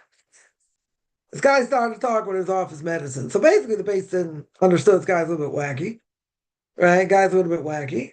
But at the same time, what do you do with the status? He's been acting like a religious Jew for 25 years more. So what do you do with such a person? So I asked my rabbi this question. I asked him, like, what do you do? There is a doubt about whether he's Jewish or not. Yeah, but he's been religious, been learning for years. I mean, he's got mental health issues. That's nothing to talk about. So what did he say? So he said, when he's lucid, when he's on his medication and he's acting all right, then you drag him to Beis Din. Then you just drag him to Beis Din and get him converted. But he's got to be lucid. If he's not lucid and he's out of his mind, you can't do anything with it. Right? So in this case, this person, is totally messed up. Yeah? Totally messed up. Now, the person can have mental health issues. If you don't get the mental health issues fixed, nothing's going to work. Right? But even, let's say this person doesn't have mental health issues. Let's go from one extreme to another. Okay. Is there any difference between this person and trying to talk to a Christian? Is there any difference? They might say he might not have the same biases. All right. But let's say, is there any difference? I got people that troll me. They keep saying the same thing over and over again. It's like a broken record. Yeah. So, you can look at them as being mentally challenged. You can look at them as worse. Yeah, but they keep saying the same thing. So you can bring them 10 different proofs. Like, no, but don't you understand this, that? They're not listening. There's nobody home. They've been totally brainwashed. Totally brainwashed. But there's nobody home to talk to. You're not having an intellectual discussion. You're not going verse by verse in what it means and what it means to us. and how they're totally wrong and this that. You're not having that discussion. And even if you would, they probably twist things, a million different ways anyway. Had somebody once, wanted me to learn with him, one-on-one. I would give the Torah perspective on what the verses mean. He'd give me the Christian perspective. I go, what's the point in that? I said, first of all, no one's going to do it, but what would be the point? To prove that you're wrong. Okay? Is the person ever going to listen? He's going to give me Webster's 8 definition on so many different things. It's a waste of time. It's a total waste of time. Now, if the person's lucid and you can get to them and they can think straight, maybe it's a chance. Maybe it's a chance you can show them information. Maybe. But you got to remember one thing. In the last 30 years, 32 years, let's say, 30 years, let's say, 30 years, I've met one intellectually honest person. One. That person was married to a non-Jew. This person says, if I look into Judaism, I find out it's true. I have to change. I'm not willing to change. They're honest. They were honest. Everyone else comes up with Webster's 8 definition of this, of that, the other thing. And talking to them is like talking to a brick. Say, wow, I could have this opinion. I could really think that. You could. No one thinks that, like someone said. A brilliant college student says you can prove 99% the Torah is true, 1% I have free choice, so I don't have to keep it. That make any sense? That make any sense? 99% I can prove you wrong. You want to tell me that 1% free choice can tell you you're right? Come on. Nobody would make such a case except except a non-Jew. Except a Jew. A Jew is the only one who's going to make such a statement. 99%, even if I was 40% right. If I was 60% right. Wouldn't have a leg to stand on. You want to say if I'm 99% right, I got 1% free choice? Yeah, but you're an idiot. Okay. So, I broke this guy down a little bit. I said, come on, 99% I prove is true. You don't have any free choice now. Your free choice is gone because I just blew you out of the water. Even though it's 60%, I blew you out of the water. Yeah, 99%? Really? Come on. It's just an excuse to say I still have free choice. Okay. Right? So if this person's lucid and you can show them information, it's one thing. If you're not lucid, there's no point. You got to get them to the point where they're not, they don't have mental health issues, or at least at some point where they don't have mental health issues. Then you can deal with them. Yeah, maybe. I'm not convinced you'll be able to. Right? Because nobody wants to hear the truth. Today, people don't care about the truth. People say all kinds of things like, yeah, but what about this? Or what about that? It's like, okay, it's a good point. Doesn't matter. You caught me, but I'm not doing it. And I'm not keeping it. And I'm not, okay. Like for a lot of people, it doesn't matter if it's true or not true. And you can convince them. So what? They said, okay, you convinced me. And? Wouldn't that mean you have to keep Torah mitzvahs? Not necessarily. Maybe the Christians are right. Maybe there's one. Okay, you want to have that discussion? No. And if you did, even if you proved them wrong, they got to be holding somewhere in the world. They have to be a vessel for change. If not a vessel for change, doesn't matter. God can do an open miracle in front of their face. It's not going to matter. Not going to matter. Someone asked, the person bageling. I love that term, bageling. Yeah, be seen as an insult or a compliment. Right? People to me, it feels like an attack. They're not really attacking. What are they doing? What are they doing essentially? They want to tell you I'm also a Jew. They'll say things because it bothers them. And Israelis will just say whatever, is on their mind. Right? They're not shy. And this is a major issue in Israeli society. It's going through a major thing right now. Taking yeshiva students, they find them, they put them in jail, which never happened. Never, ever happened. Yeah, so it's a big issue. Doing the army is a big issue. Yeah. But one of the things I said, as this person said this, I said, did you have trouble? You must have trouble sleeping at night. I said, you're looking for one Orthodox Jew to be able to say this? Because it really, you can't sleep because of it? Or I said, you just threw it out there because you just want to throw it out there and make me look bad. Those guys are like, yeah, just leave him alone. Forget about it. What are you doing? It's a big issue. I get it. It's a big issue. Yeah. So what are they really saying? It's not about the issue. What are they really saying?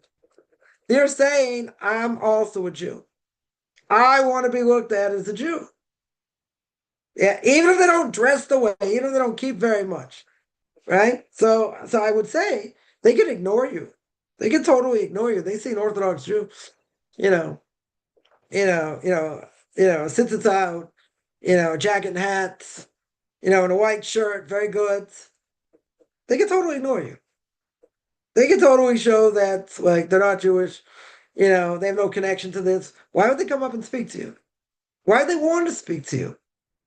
Not just to yell at you, maybe part of it, get their endorphins going. But why do they want to speak to you? Because they want to show I'm also a Jew.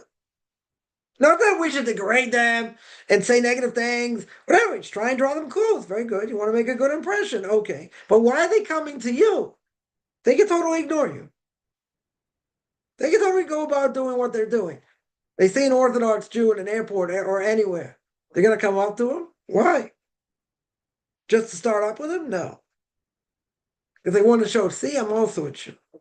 I also have a connection. Maybe not like you, but I have a connection. Right?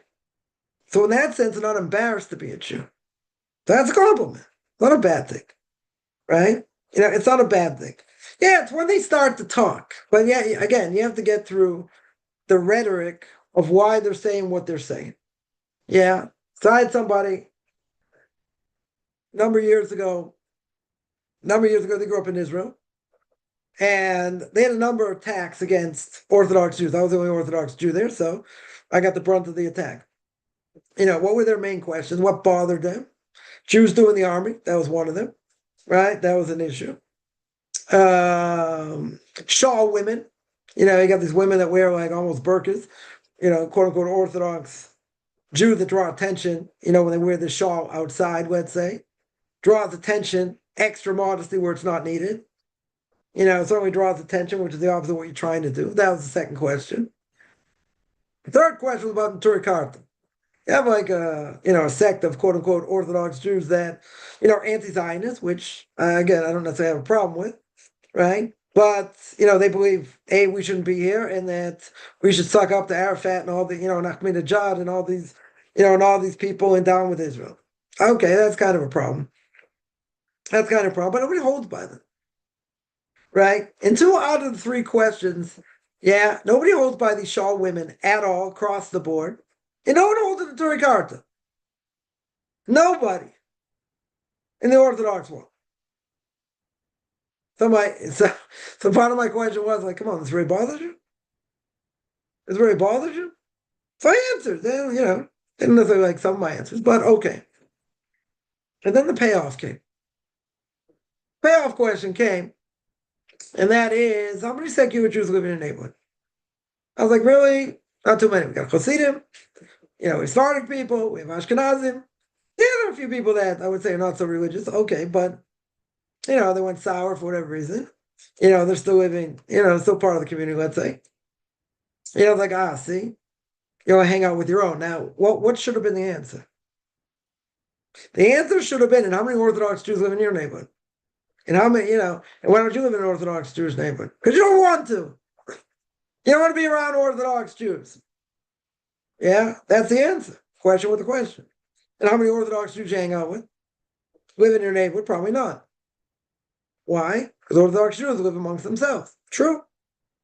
Are secular Jews going to live in an Orthodox community? No. Not usually. Maybe some will, but most won't. They want to be around their own people. Right? That's the answer to that question. They're going to make you look bad. And they're going to make you say, oh, yeah, you don't live, among secular Jews. See? You only live amongst your own. And secular Jews, they do the same thing. Come on. You got states that are blue, states that are red, right? An American Democrat or Republican, let's say. The Republicans will not live in a Democratic state. They won't live there. And vice versa. No one's claiming to be open-minded. We're certainly not claiming to be open-minded. Yeah, by any stretch. So I don't know if they look at it as an attack. I think, They could choose not to have anything to do with you. They could choose to totally ignore you, not even come up to you. Yeah, but the fact they come up to you, they want to show they're Jewish. They want you to acknowledge that they're Jewish. Yeah, I was in Florida a couple of years ago. That all these people came, wanted to meet me. I got one question, one important question. I was there for 9 days. One important question: what do I think about the right wing took over the government? That was it. You know, they had plenty what to say about other things. you know, there weren't things that they necessarily disagreed with what I said, but nice, friendly. They wanted to come.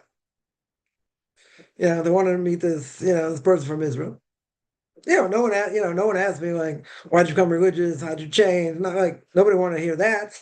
Nothing really real in conversation per se. It wasn't negative. Negative per se. Right? Someone didn't get attacked. They could have chosen not to come. Who cares? Okay, so you got a kid from Israel coming in. Okay. One of these right-wing fanatical nuts. Okay. We should come meet him? Why should we meet him? A whole bunch of people want to meet me. I don't know. They ever gonna listen to anything I say? Never. I'm not expecting that. Yeah. They want to hear like what's going on there, what's this, what's that. Even if they have no connection to anything. Nothing.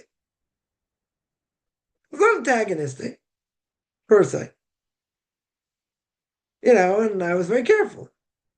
I could have opened my mouth sometimes. Just what do they call it? Water off a duck's back. There's gonna be no point. No one's gonna hear it. No one's gonna listen. Okay, so you move on. Were there negative attacks? No.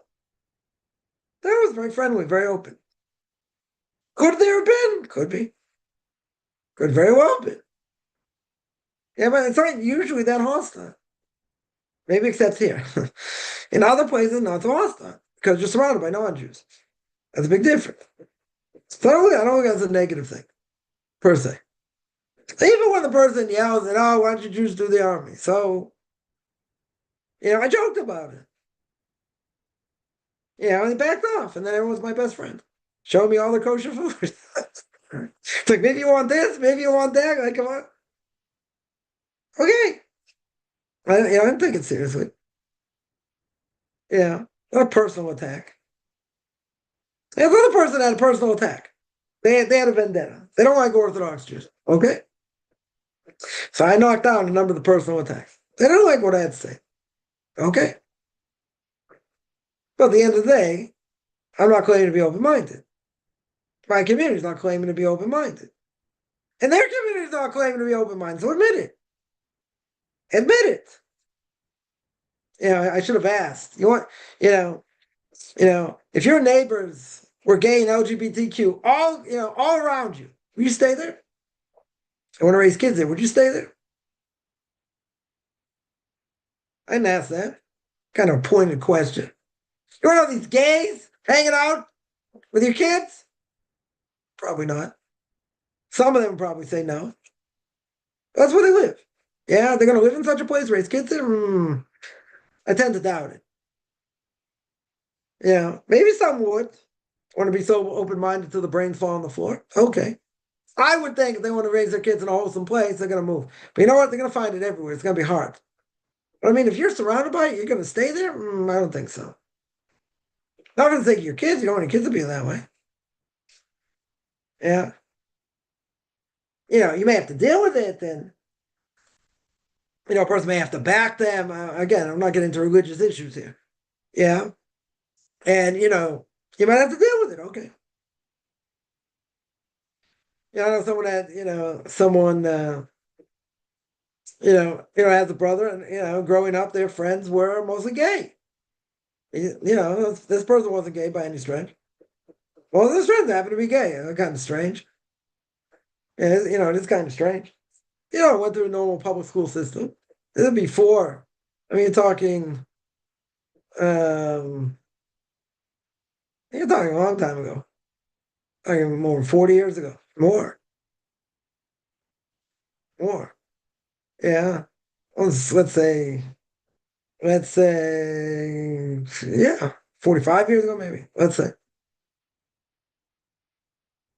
Even back then.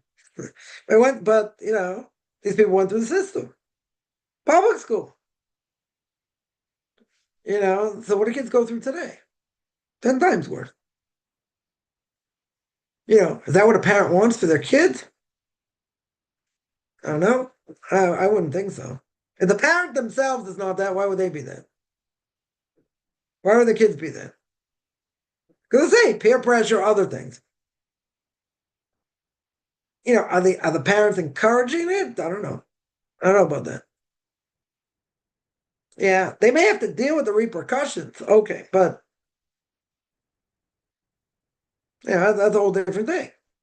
So then you would have to ask them, okay, you have kids. How do you want them to grow up? I wouldn't think most parents want their kids to be that. And if they could have grandkids somehow. Yeah. I don't think they want their kids being that. Now, it might be their old school, their old fashioned, different things, maybe. Maybe. They'll say it's a new generation, different strokes for different folks. That's what it is today. So they'll say, whatever choice they make is their choice. But backing it, okay, it's another issue. That's a different issue.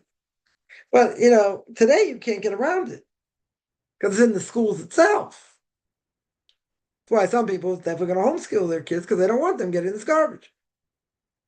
They'll find out later, they'll get it later, but they don't want them to get it so young. But they'll see it if they let them watch TV and movies, they'll see it for sure. Yeah.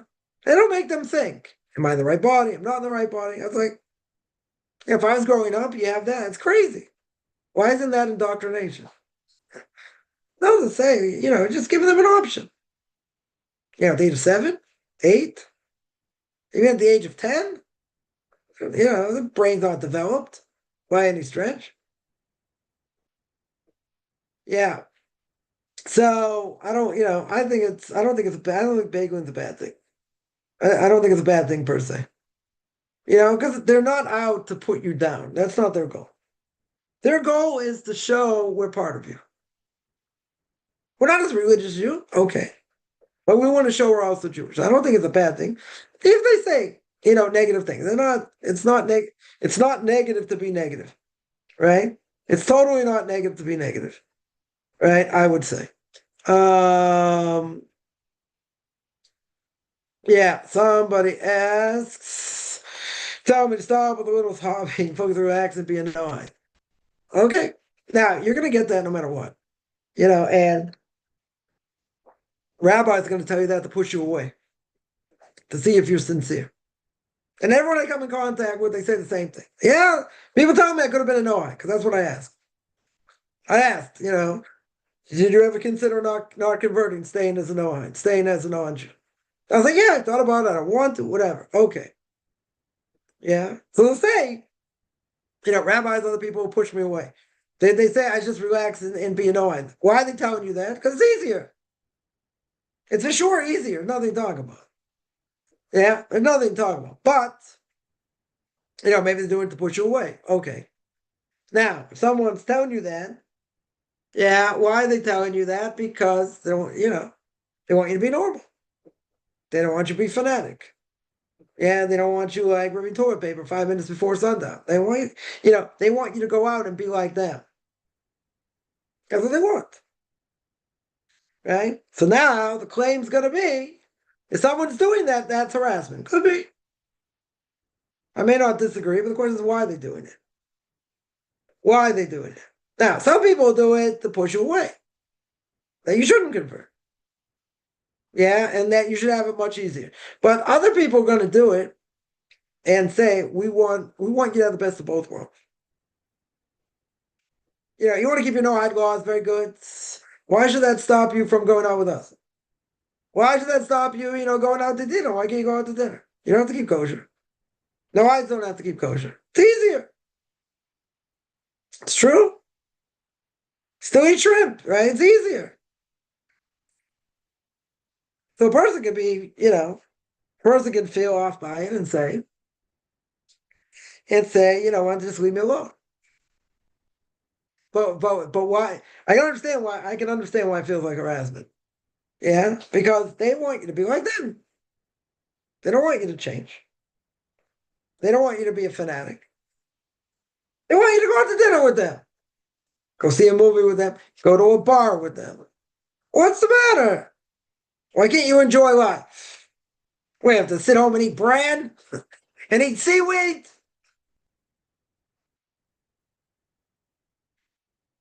So in some ways, yeah, trying to break down your resolve.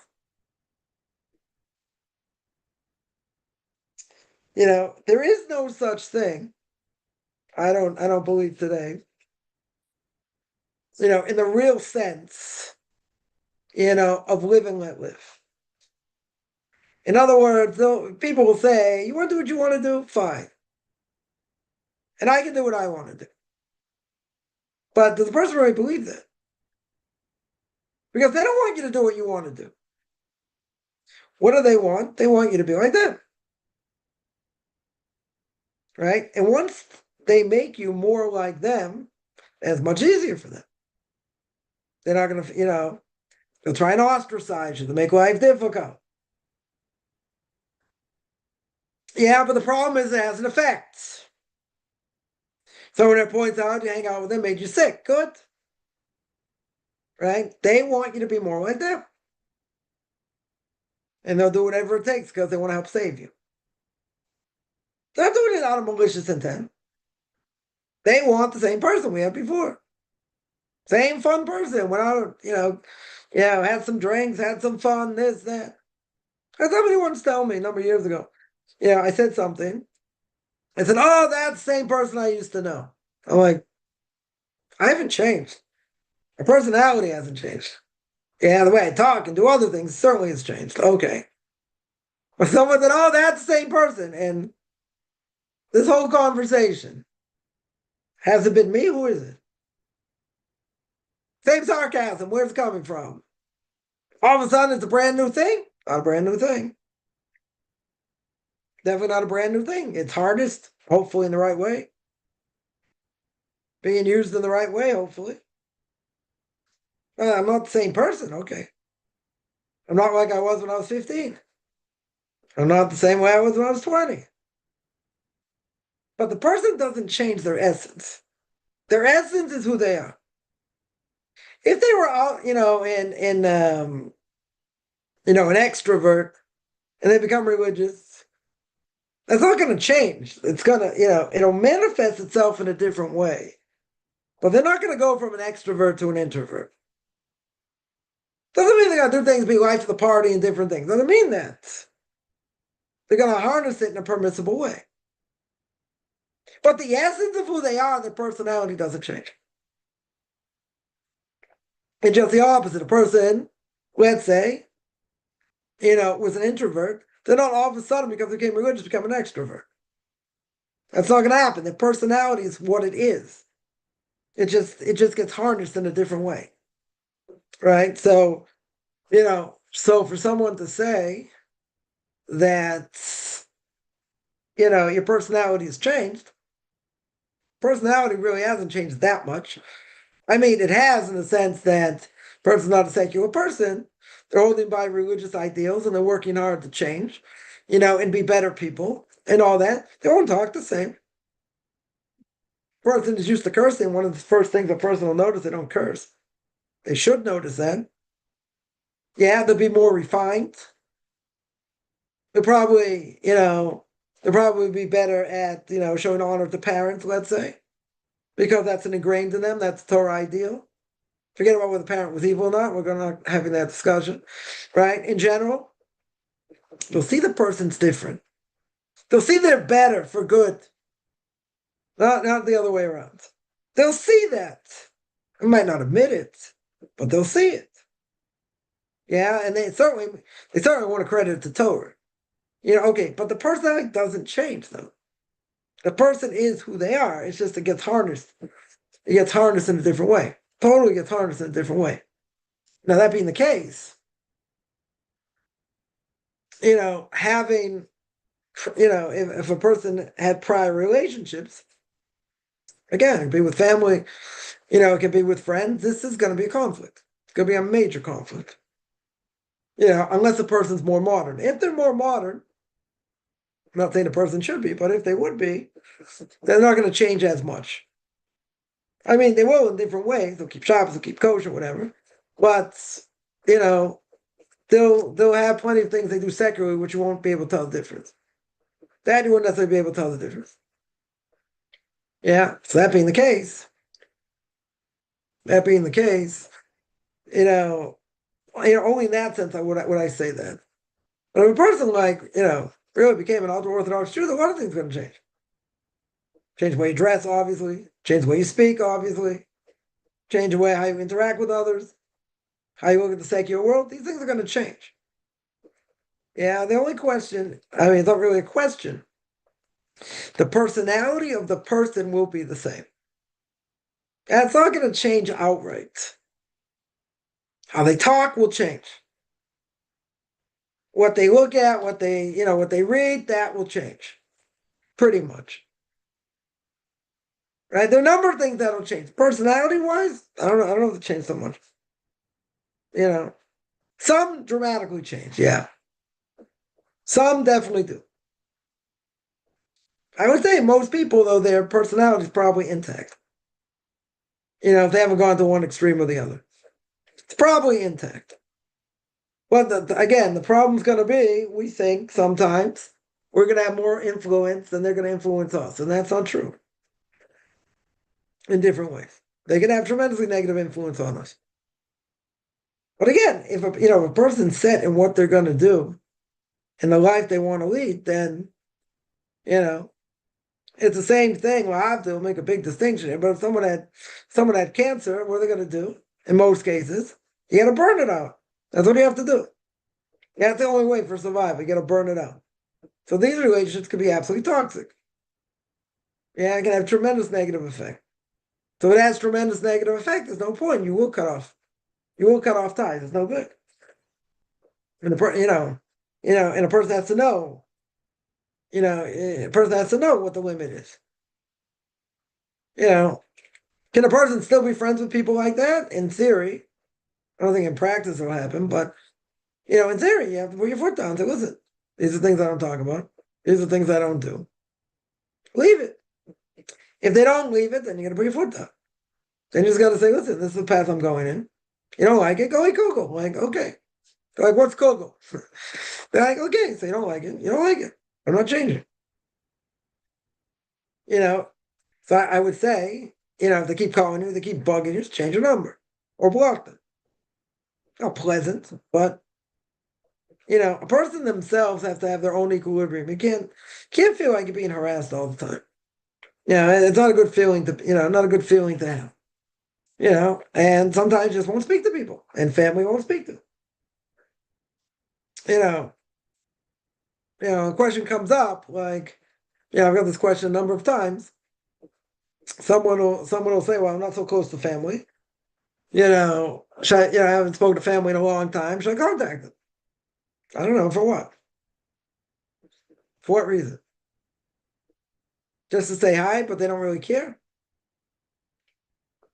The conversation goes nowhere. They're only going to make fun of you and different things, so no point. Right? That there's no point.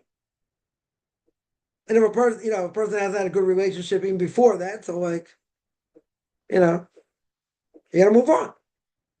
Sometimes you think, have a conversation, see where it goes. But if you know where it's going to go and it's going to be negative, there's no point. Right? There is no point. Sad, but, it takes two to tangle. And if you're going to make the one to make the effort, okay. So, I hate the statement, but, what's a statement? That expect nothing and whatever you get is a bonus. But at the same time, you make it cracked over the head. They just make fun of you and say, oh, you're keeping these stupid laws. Why do you keep doing this? And they make fun of you, blah, blah, blah. So okay, so why'd you do it? You're thinking they still want to have some sort of connection. Okay, but you can't. Sometimes you can't. Sometimes the best connection is to have no connection. Now, I wouldn't tell people that in general. Depends on the situation. Someone asked me this, many years ago, would you tell people to cut off ties with family? I said, depends. If it's toxic, yeah. 100%. If it's toxic, what do you need it for? What do you need it for? Family can be an albatross. I say that all the time. Can be an albatross. Yeah, you need it like you need another hole in the head. What do you need it for? Person will say, but I still want to have contact. Okay. So if you want to have contact, understand what the repercussions are, what they might say, how they might say it. If you're okay with that, so do it. Could good things come of it? Maybe. I doubt it, but let's say. Let's say. And if you didn't have a good connection with them before, then for sure it's not going to help now. You got years later. Been in contact with people years later. Okay. I was back in the States, I saw people I hadn't seen in whatever. I'm in Israel, they don't come to visit. So like, and I haven't gone, I haven't been in the States in a long time. So, I mean, you're talking a long time. You're talking a long time.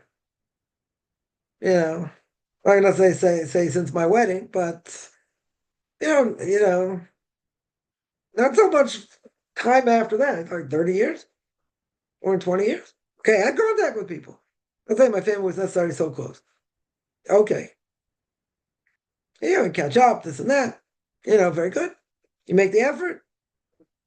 Yeah. And I was in the States. I mean, spoke to a lot of people. It's on the phone most of the day. Speaking to people I hadn't spoken to in a long time. For better or for worse. Well, the conversation went nowhere. It was a pleasant conversation, less pleasant conversation. I thought it was important to reconnect. I didn't, I just thought it was important to reconnect. So, someone, and someone say something really below the belt, but whatever. Didn't get excited about it. Not gonna, no point to say anything because I'm never gonna listen anyway. Okay. Someone else had total axe to grind. Hates Orthodox Jews, hates this, hates that, and I got the brunt of it. Okay. I know where it's coming from, but I know it's coming anyway, so put myself in the fire. Was it worth it? They're very happy to see me. I hadn't seen them in whatever, a long time. Since I was a kid. Really, since I was a kid. So, like, you're talking a long time. Okay. I got hammered. Second I walked in the door, it wasn't for bad. It wasn't for bad, but they had the big axe to grind. Now, so you asked me the $1 million question, was it worth it? It was worth it. I'll tell you why it was worth it. Because I want to see them. I made the effort. I made the effort. My mother schlepped me there. Yeah. And I made the effort. Some other people came. I got hammered. Okay. Partially. Not the whole time. Came from love. Really came from love. But, I thought it was an important thing to do. Because I was already there. I was already there for, I'm going to be there for a number of days. There were people around. I tried to see other people. One person was sick. They don't want to get someone else sick. Okay. So I didn't go see them.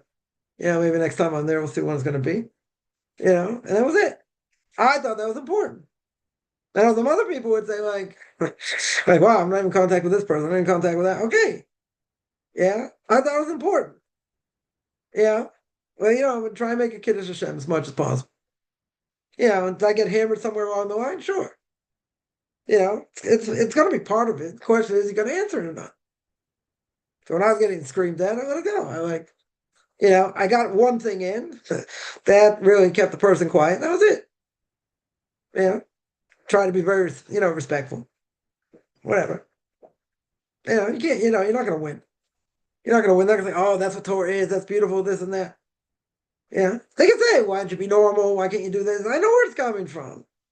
Or someone said, yeah, I want to let my grandkids, go to Israel. We already lost one. We're not going to lose any others. Like me. Yeah. I don't want someone to get brainwashed and be like you. Okay. What do you answer to that? What do you answer to that? You gotta go. No point. But they do understand. 7 kids and 9 grandkids and 2 on the way and whatever. They'll think that's crazy. Okay. Yeah. Let them think. Let them think. Never, I'm never going to win these arguments. It's fine. You try and find some common ground, which is very hard. You got to talk about almost nothing, but that's what you got to do. If you want to have if you want to have a connection, then that's what you have to do. They're never going to understand your world. They're not interested in understanding your world, right? That's what we have to understand. They're never going to be interested. Most of them. Some will ask maybe an important question here and there, maybe. And everyone else, unfortunately, is brain dead. So what can you do if they're brain dead? You got to look at them like they're off the cotton picking head. That's what you have to do. And that's it. Going to get emotionally involved for what? Someone who can't say, doesn't know the alphabet? Someone could hold up an argument for nothing? What are we going to, I'm only there for a short time, right? So my only question is, how much damage could you possibly do? Right? That's me talking. How much damage could you possibly do? And thank God I got an A+ when I was there. An A+. I didn't open my mouth. Only when I had to. Only when I had to, but I made it very pleasant. Very, very pleasant. Yeah, because I know I was leaving. They're not going to have any effect. I'm not, not living near them, not having really that much of a connection. Okay. To me, was it worth it? I think it was worth it. I think it was worth it. No one can say, oh, he didn't show respect. Oh, he didn't do this. Oh, he didn't do that. No, no, no. It's very pleasant, even when I heard unpleasant things. It's part of the game. But if someone's going to sit there and make fun and say, you have to change, and you're off your rocker, and you're this, and okay, so I need that, I need the whole name. Could I defend it? Oh, easily could defend it. They don't want to hear it. They're not going to listen. So, is there any point? No. There's no point. See where to go. So let them think they have the upper hand. Oh, we bested him. We said, okay. And I would say you're an idiot. You're just an absolute moron. Okay. Don't make nobody wins. See, make it pleasant. You don't have any real conversation. When real conversation comes up, you see. Is the person really want to listen? They don't want to listen. Most of the time, they throw out things to say things. You say something quick, and that's it. That's the end of the conversation. They don't want to have this long, drawn-out conversation. What do you think about politics? What do you think about this? What should we do? After they kill everyone in Gaza, and and they get the hostage back. What's going to be next? Okay, But are people really asking serious things? No. They want to know, well, what do you think about this? What do you think about that? Stupid things. So I can't stand. But okay, that's what you have to do. Otherwise, you won't have a connection with anyone. You won't have a connection with anyone. I spoke to someone's like, wow, we agree on more things than we don't. Well, maybe. Maybe in certain things. Maybe.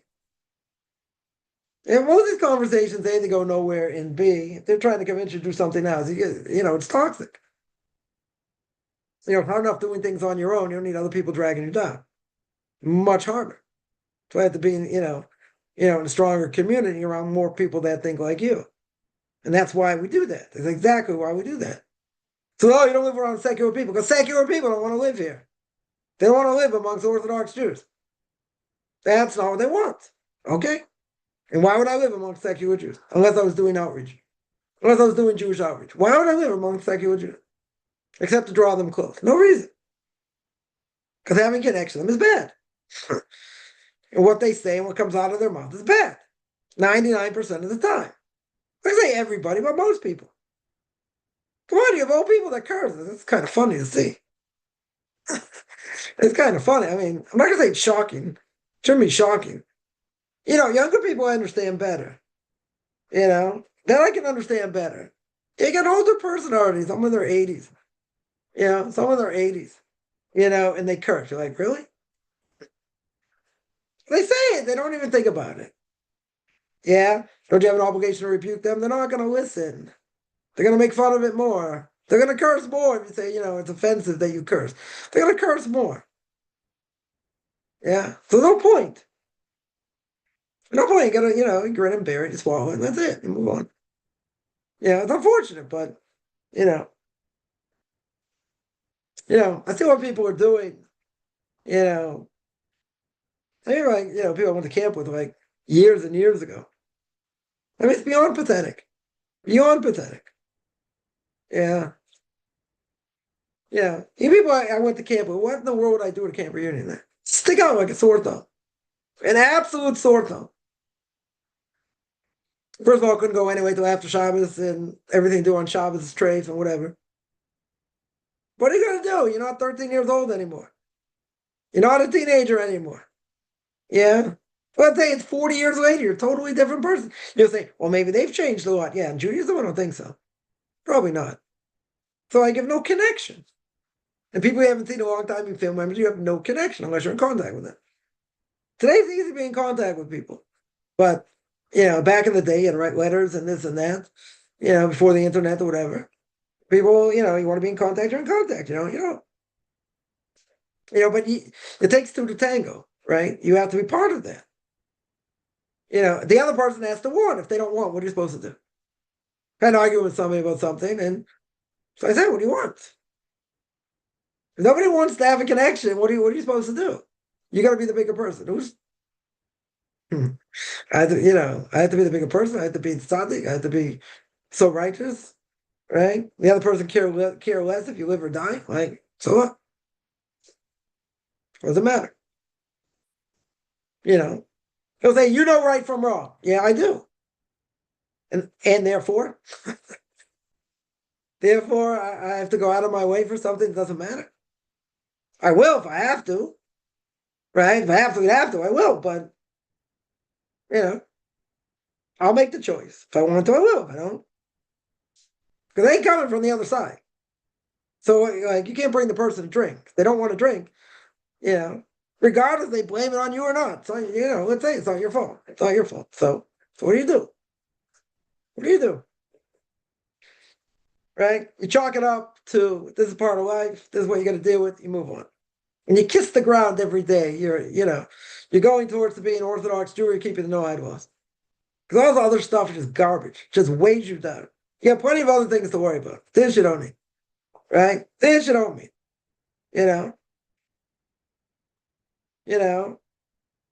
It's crazy because people have double standards. Like just like Israel gets demolished all over the place, people have all kinds of double standards. Oh, but he said this, but you don't do this. Well, one thing has nothing to do with another, right?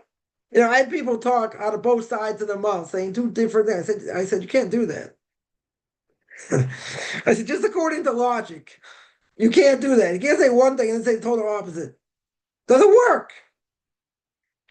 I had no idea what I was talking about. I moved on.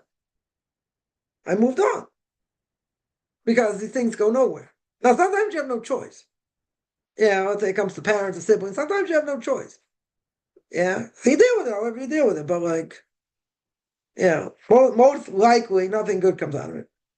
Yeah, nothing good comes out of it. We're working on ourselves. We want to change. We want to be better. Whatever. These other things are going to drag you down.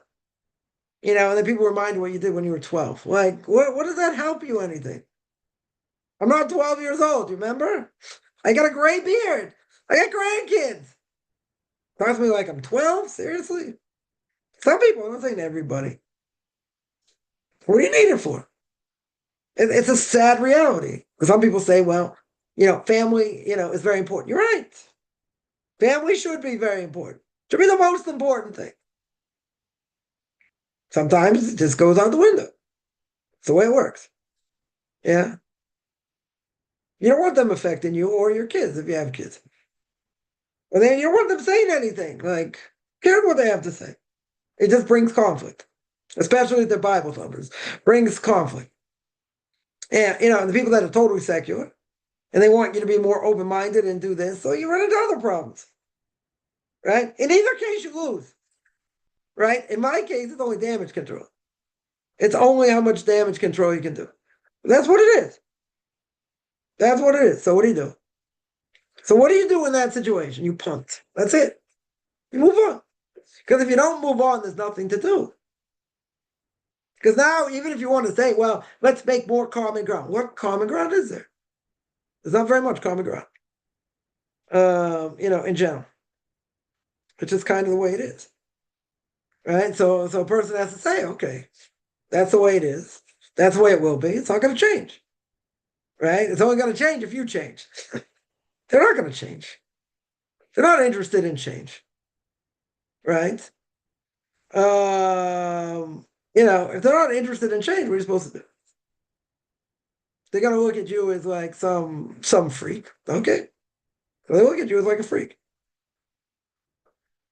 You know, there are no other solutions. There's some people that, I'd love to contact. And every time I think about it, in a split second, I say, no. That's the way it is. Nothing is going to come out of it. It's going to be negative. Yeah. Maybe it's only going to be how much you're going to get yelled at. Yeah. So,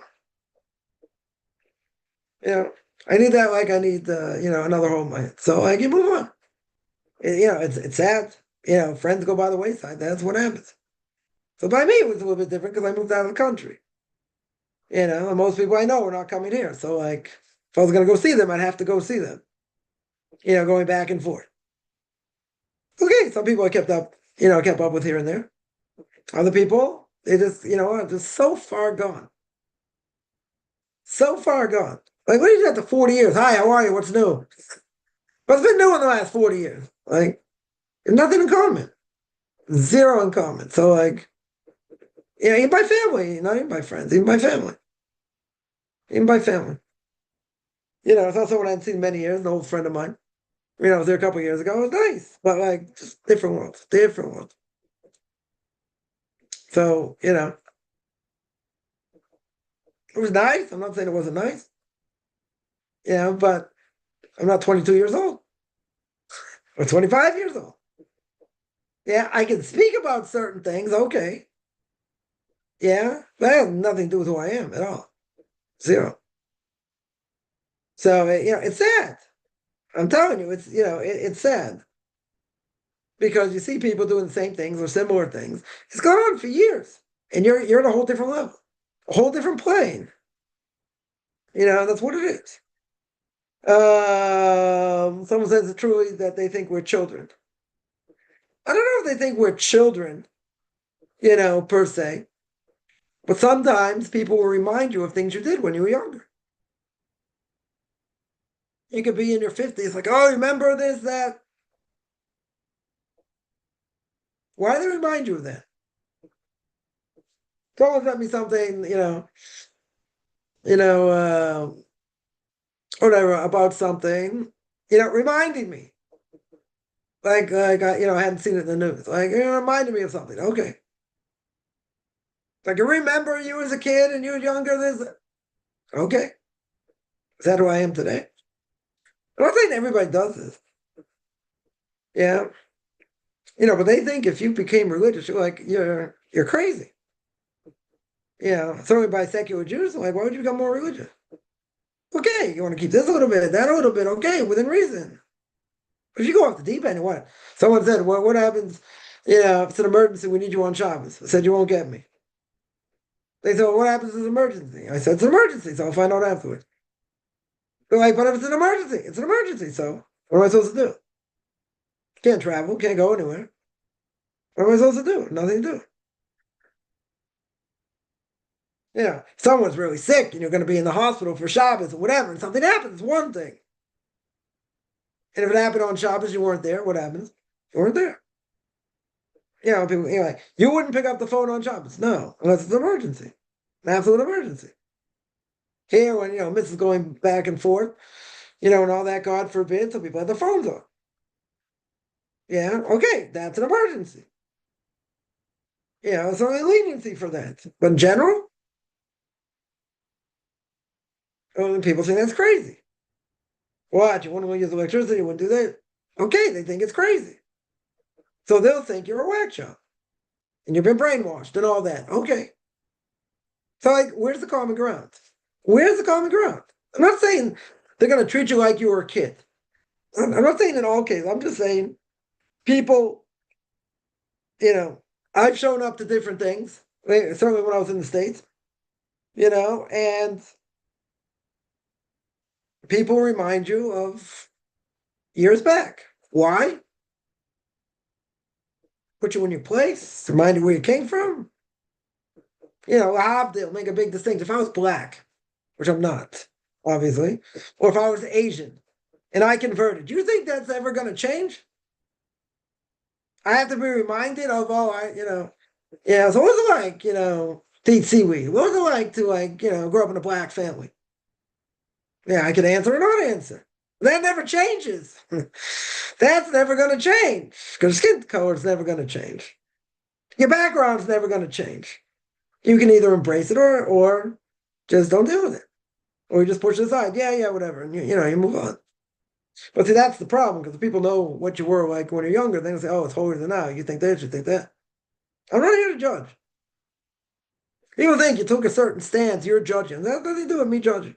Nobody cares what I have to say. Nobody cares what my Rebbe has to say. What does God have to say? I don't tell them this, point blank.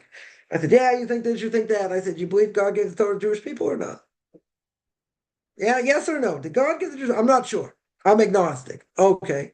But if I believe God gave the Torah to the Jewish people, right, you're not allowed to intermarry, there are repercussions. We're going to read this week's parsha. We read it last week's parsha. Right? Jews are allowed to marry a non-Jew. What's the reason? Because it bring you to idolatry. God says it a number of times. Well, what do you think? God was kidding? Ha, big joke. What do you think? He was kidding? What do you mean? The other answer is the Torah true or not true? So you don't have a problem with me. You have a problem with God. Or you have a problem with rabbinic interpretation. Yeah? Say what you want. Torah is very clear. You're not allowed to intermarry. Clear. Torah says you're not allowed to eat pig. Clear. Don't give me Webster's fifth definition. That's what it says. We'll be Karaites for a second. Yeah? Did God speak on Mount Sinai or not? If he didn't speak on Mount Sinai, then you have all kinds of claims. Okay? If he spoke on Mount Sinai, I listen to God. This is what God says. So then what? They don't like that assumption. You have no common ground. If God spoke on Mount Sinai, what did he say? What did he want? Well, I'm not sure. Torah says pretty sure. Okay, you're not sure. Well, we understand pretty clear what it is. So you don't have a problem with me, you have a problem with God. And quote unquote rabbinic interpretation. Okay? And religion's not supposed to break up families. You're right. If you were connected to religion, it wouldn't. And if our family was connected to religion, it wouldn't. But we had a break in that chain that goes back to Mount Sinai, 3,500 years before, right? That break in that chain, we'll call it America. I thought this was a great parable. And they're like, went right over their head. I said there's a break in the chain. I'm reconnecting that chain. You're also part of that chain. Other people are part of that chain. They don't want to hear it. They say you're different. They make you a pariah. They ostracize you. So what are you supposed to do? They don't want to drink the Kool-Aid. So what do? What in the world do you do? So you do what you need to do. Get worried about what people think. You don't want people to drag you down. That's the point. Yeah? But you're not going to have common ground. Certainly not with non-Jews. And Jews, you're not going to have common ground. Someone I grew up with will say, like, yeah, you're a fanatic, you're a nut. Okay. You're not married. You have one child. I have 7 kids and 9 grandkids and 2 on the way. Okay, I brainwashed. Brainwashed my whole family. Very good. You're still doing the same stupid things you did 40 years ago, 35 years ago. Yeah. So hopefully I'm not doing that. Hopefully I'm growing in a totally different plane, totally different direction. Hopefully. That's sad. I can have a connection with such a person. Is it going to go anywhere? No. Not going to go anywhere. But, it's a person's choice. You want to have a connection, you don't have a connection. The person's getting harassed, you don't need the connection. You for sure don't need the connection. It'd be a big mitzvah just to disconnect altogether. But yeah, they want to bring you down. Makes sense. Makes perfect sense. Again, I'm not going to say, everyone's going to look at a person like they're a child. Not everyone's going to do that. I made decisions. People don't like them. There are repercussions for my decisions. Okay? And they don't like that. And they hold it against me till I die. Okay? I didn't do anything without that star. I didn't do anything without asking my Rebbe what to do. I didn't come out smelling like a rose a lot of times. But I did what he told me to do. Yeah, they didn't have much of a choice. I was given the hand I was given. Okay.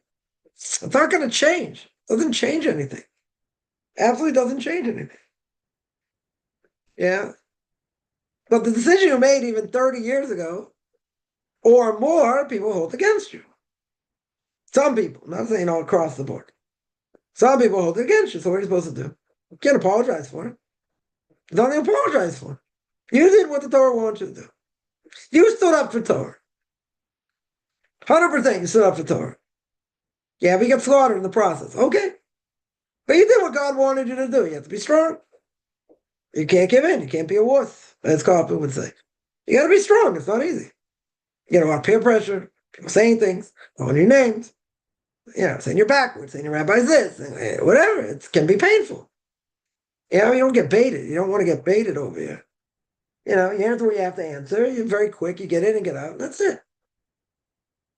Like someone said, I told the story when I got locked in my bathroom. So half joking, I said I couldn't even pray. Like, because you're not allowed to pray in the bathroom, right? I don't have to think Torah in the bathroom. So someone says, "Oh, is that against one of the rules?" Like very sarcastic. So I said, "Yeah, it's against one of the rules." That was it. I got to sit there and explain why and how, and then forget it. They weren't interested. Would have cut me off straight away. That one of the rules? Yeah. Or someone will say, "It's not going to work on me." Get off your soapbox. Save it for save it for your students. Okay. You're right. I wouldn't waste it on you. Right? It's a waste of time. Someone will say, "Isn't that painful?" So I look at the person, they got a 25 IQ. They're mentally retarded, I'll say it. They're mentally challenged. Yeah. I don't care. Going to affect me? No, it'll be good for my classes. Yeah. People want truth. Other people, most people don't want truth. They don't hear it. They don't want to hear it. So I don't give unsolicited advice. Someone asks, I'll answer them if I have an answer. But to give unsolicited advice is a waste of time. Total waste of time. No one's listening. So if no one's listening, I don't have to answer. Especially if they don't ask a question. And I think Judaism says, very good. The answer is oh. Or you say, okay. Right? And they'll say it a different way. You say, okay. Like, why do you say okay? Because you didn't ask me a question. If you ask me a question, that's a different issue. You're making a statement. Statement means you have an agenda. I don't have to answer an agenda question. Agenda question goes nowhere. Yeah, I'm going to stop here. I do this every Sunday, 9 o'clock Eastern Time, 4 o'clock Israel time. Anyone has any questions, find me on Facebook at Mark Chaim Kaufman, Beyond Orthodox Conversion Judaism, orthodoxconversion.com. Beyond Orthodox Conversion Judaism on YouTube. There I get videos, Q&A, Ethics of Our Fathers, Book of Leviticus. Want to send me an email, rabbichaimkaufman@gmail.com, RBBICHAIMCOFFMAN @gmail.com. Which is good. Beginning of the day, middle of the day, almost end.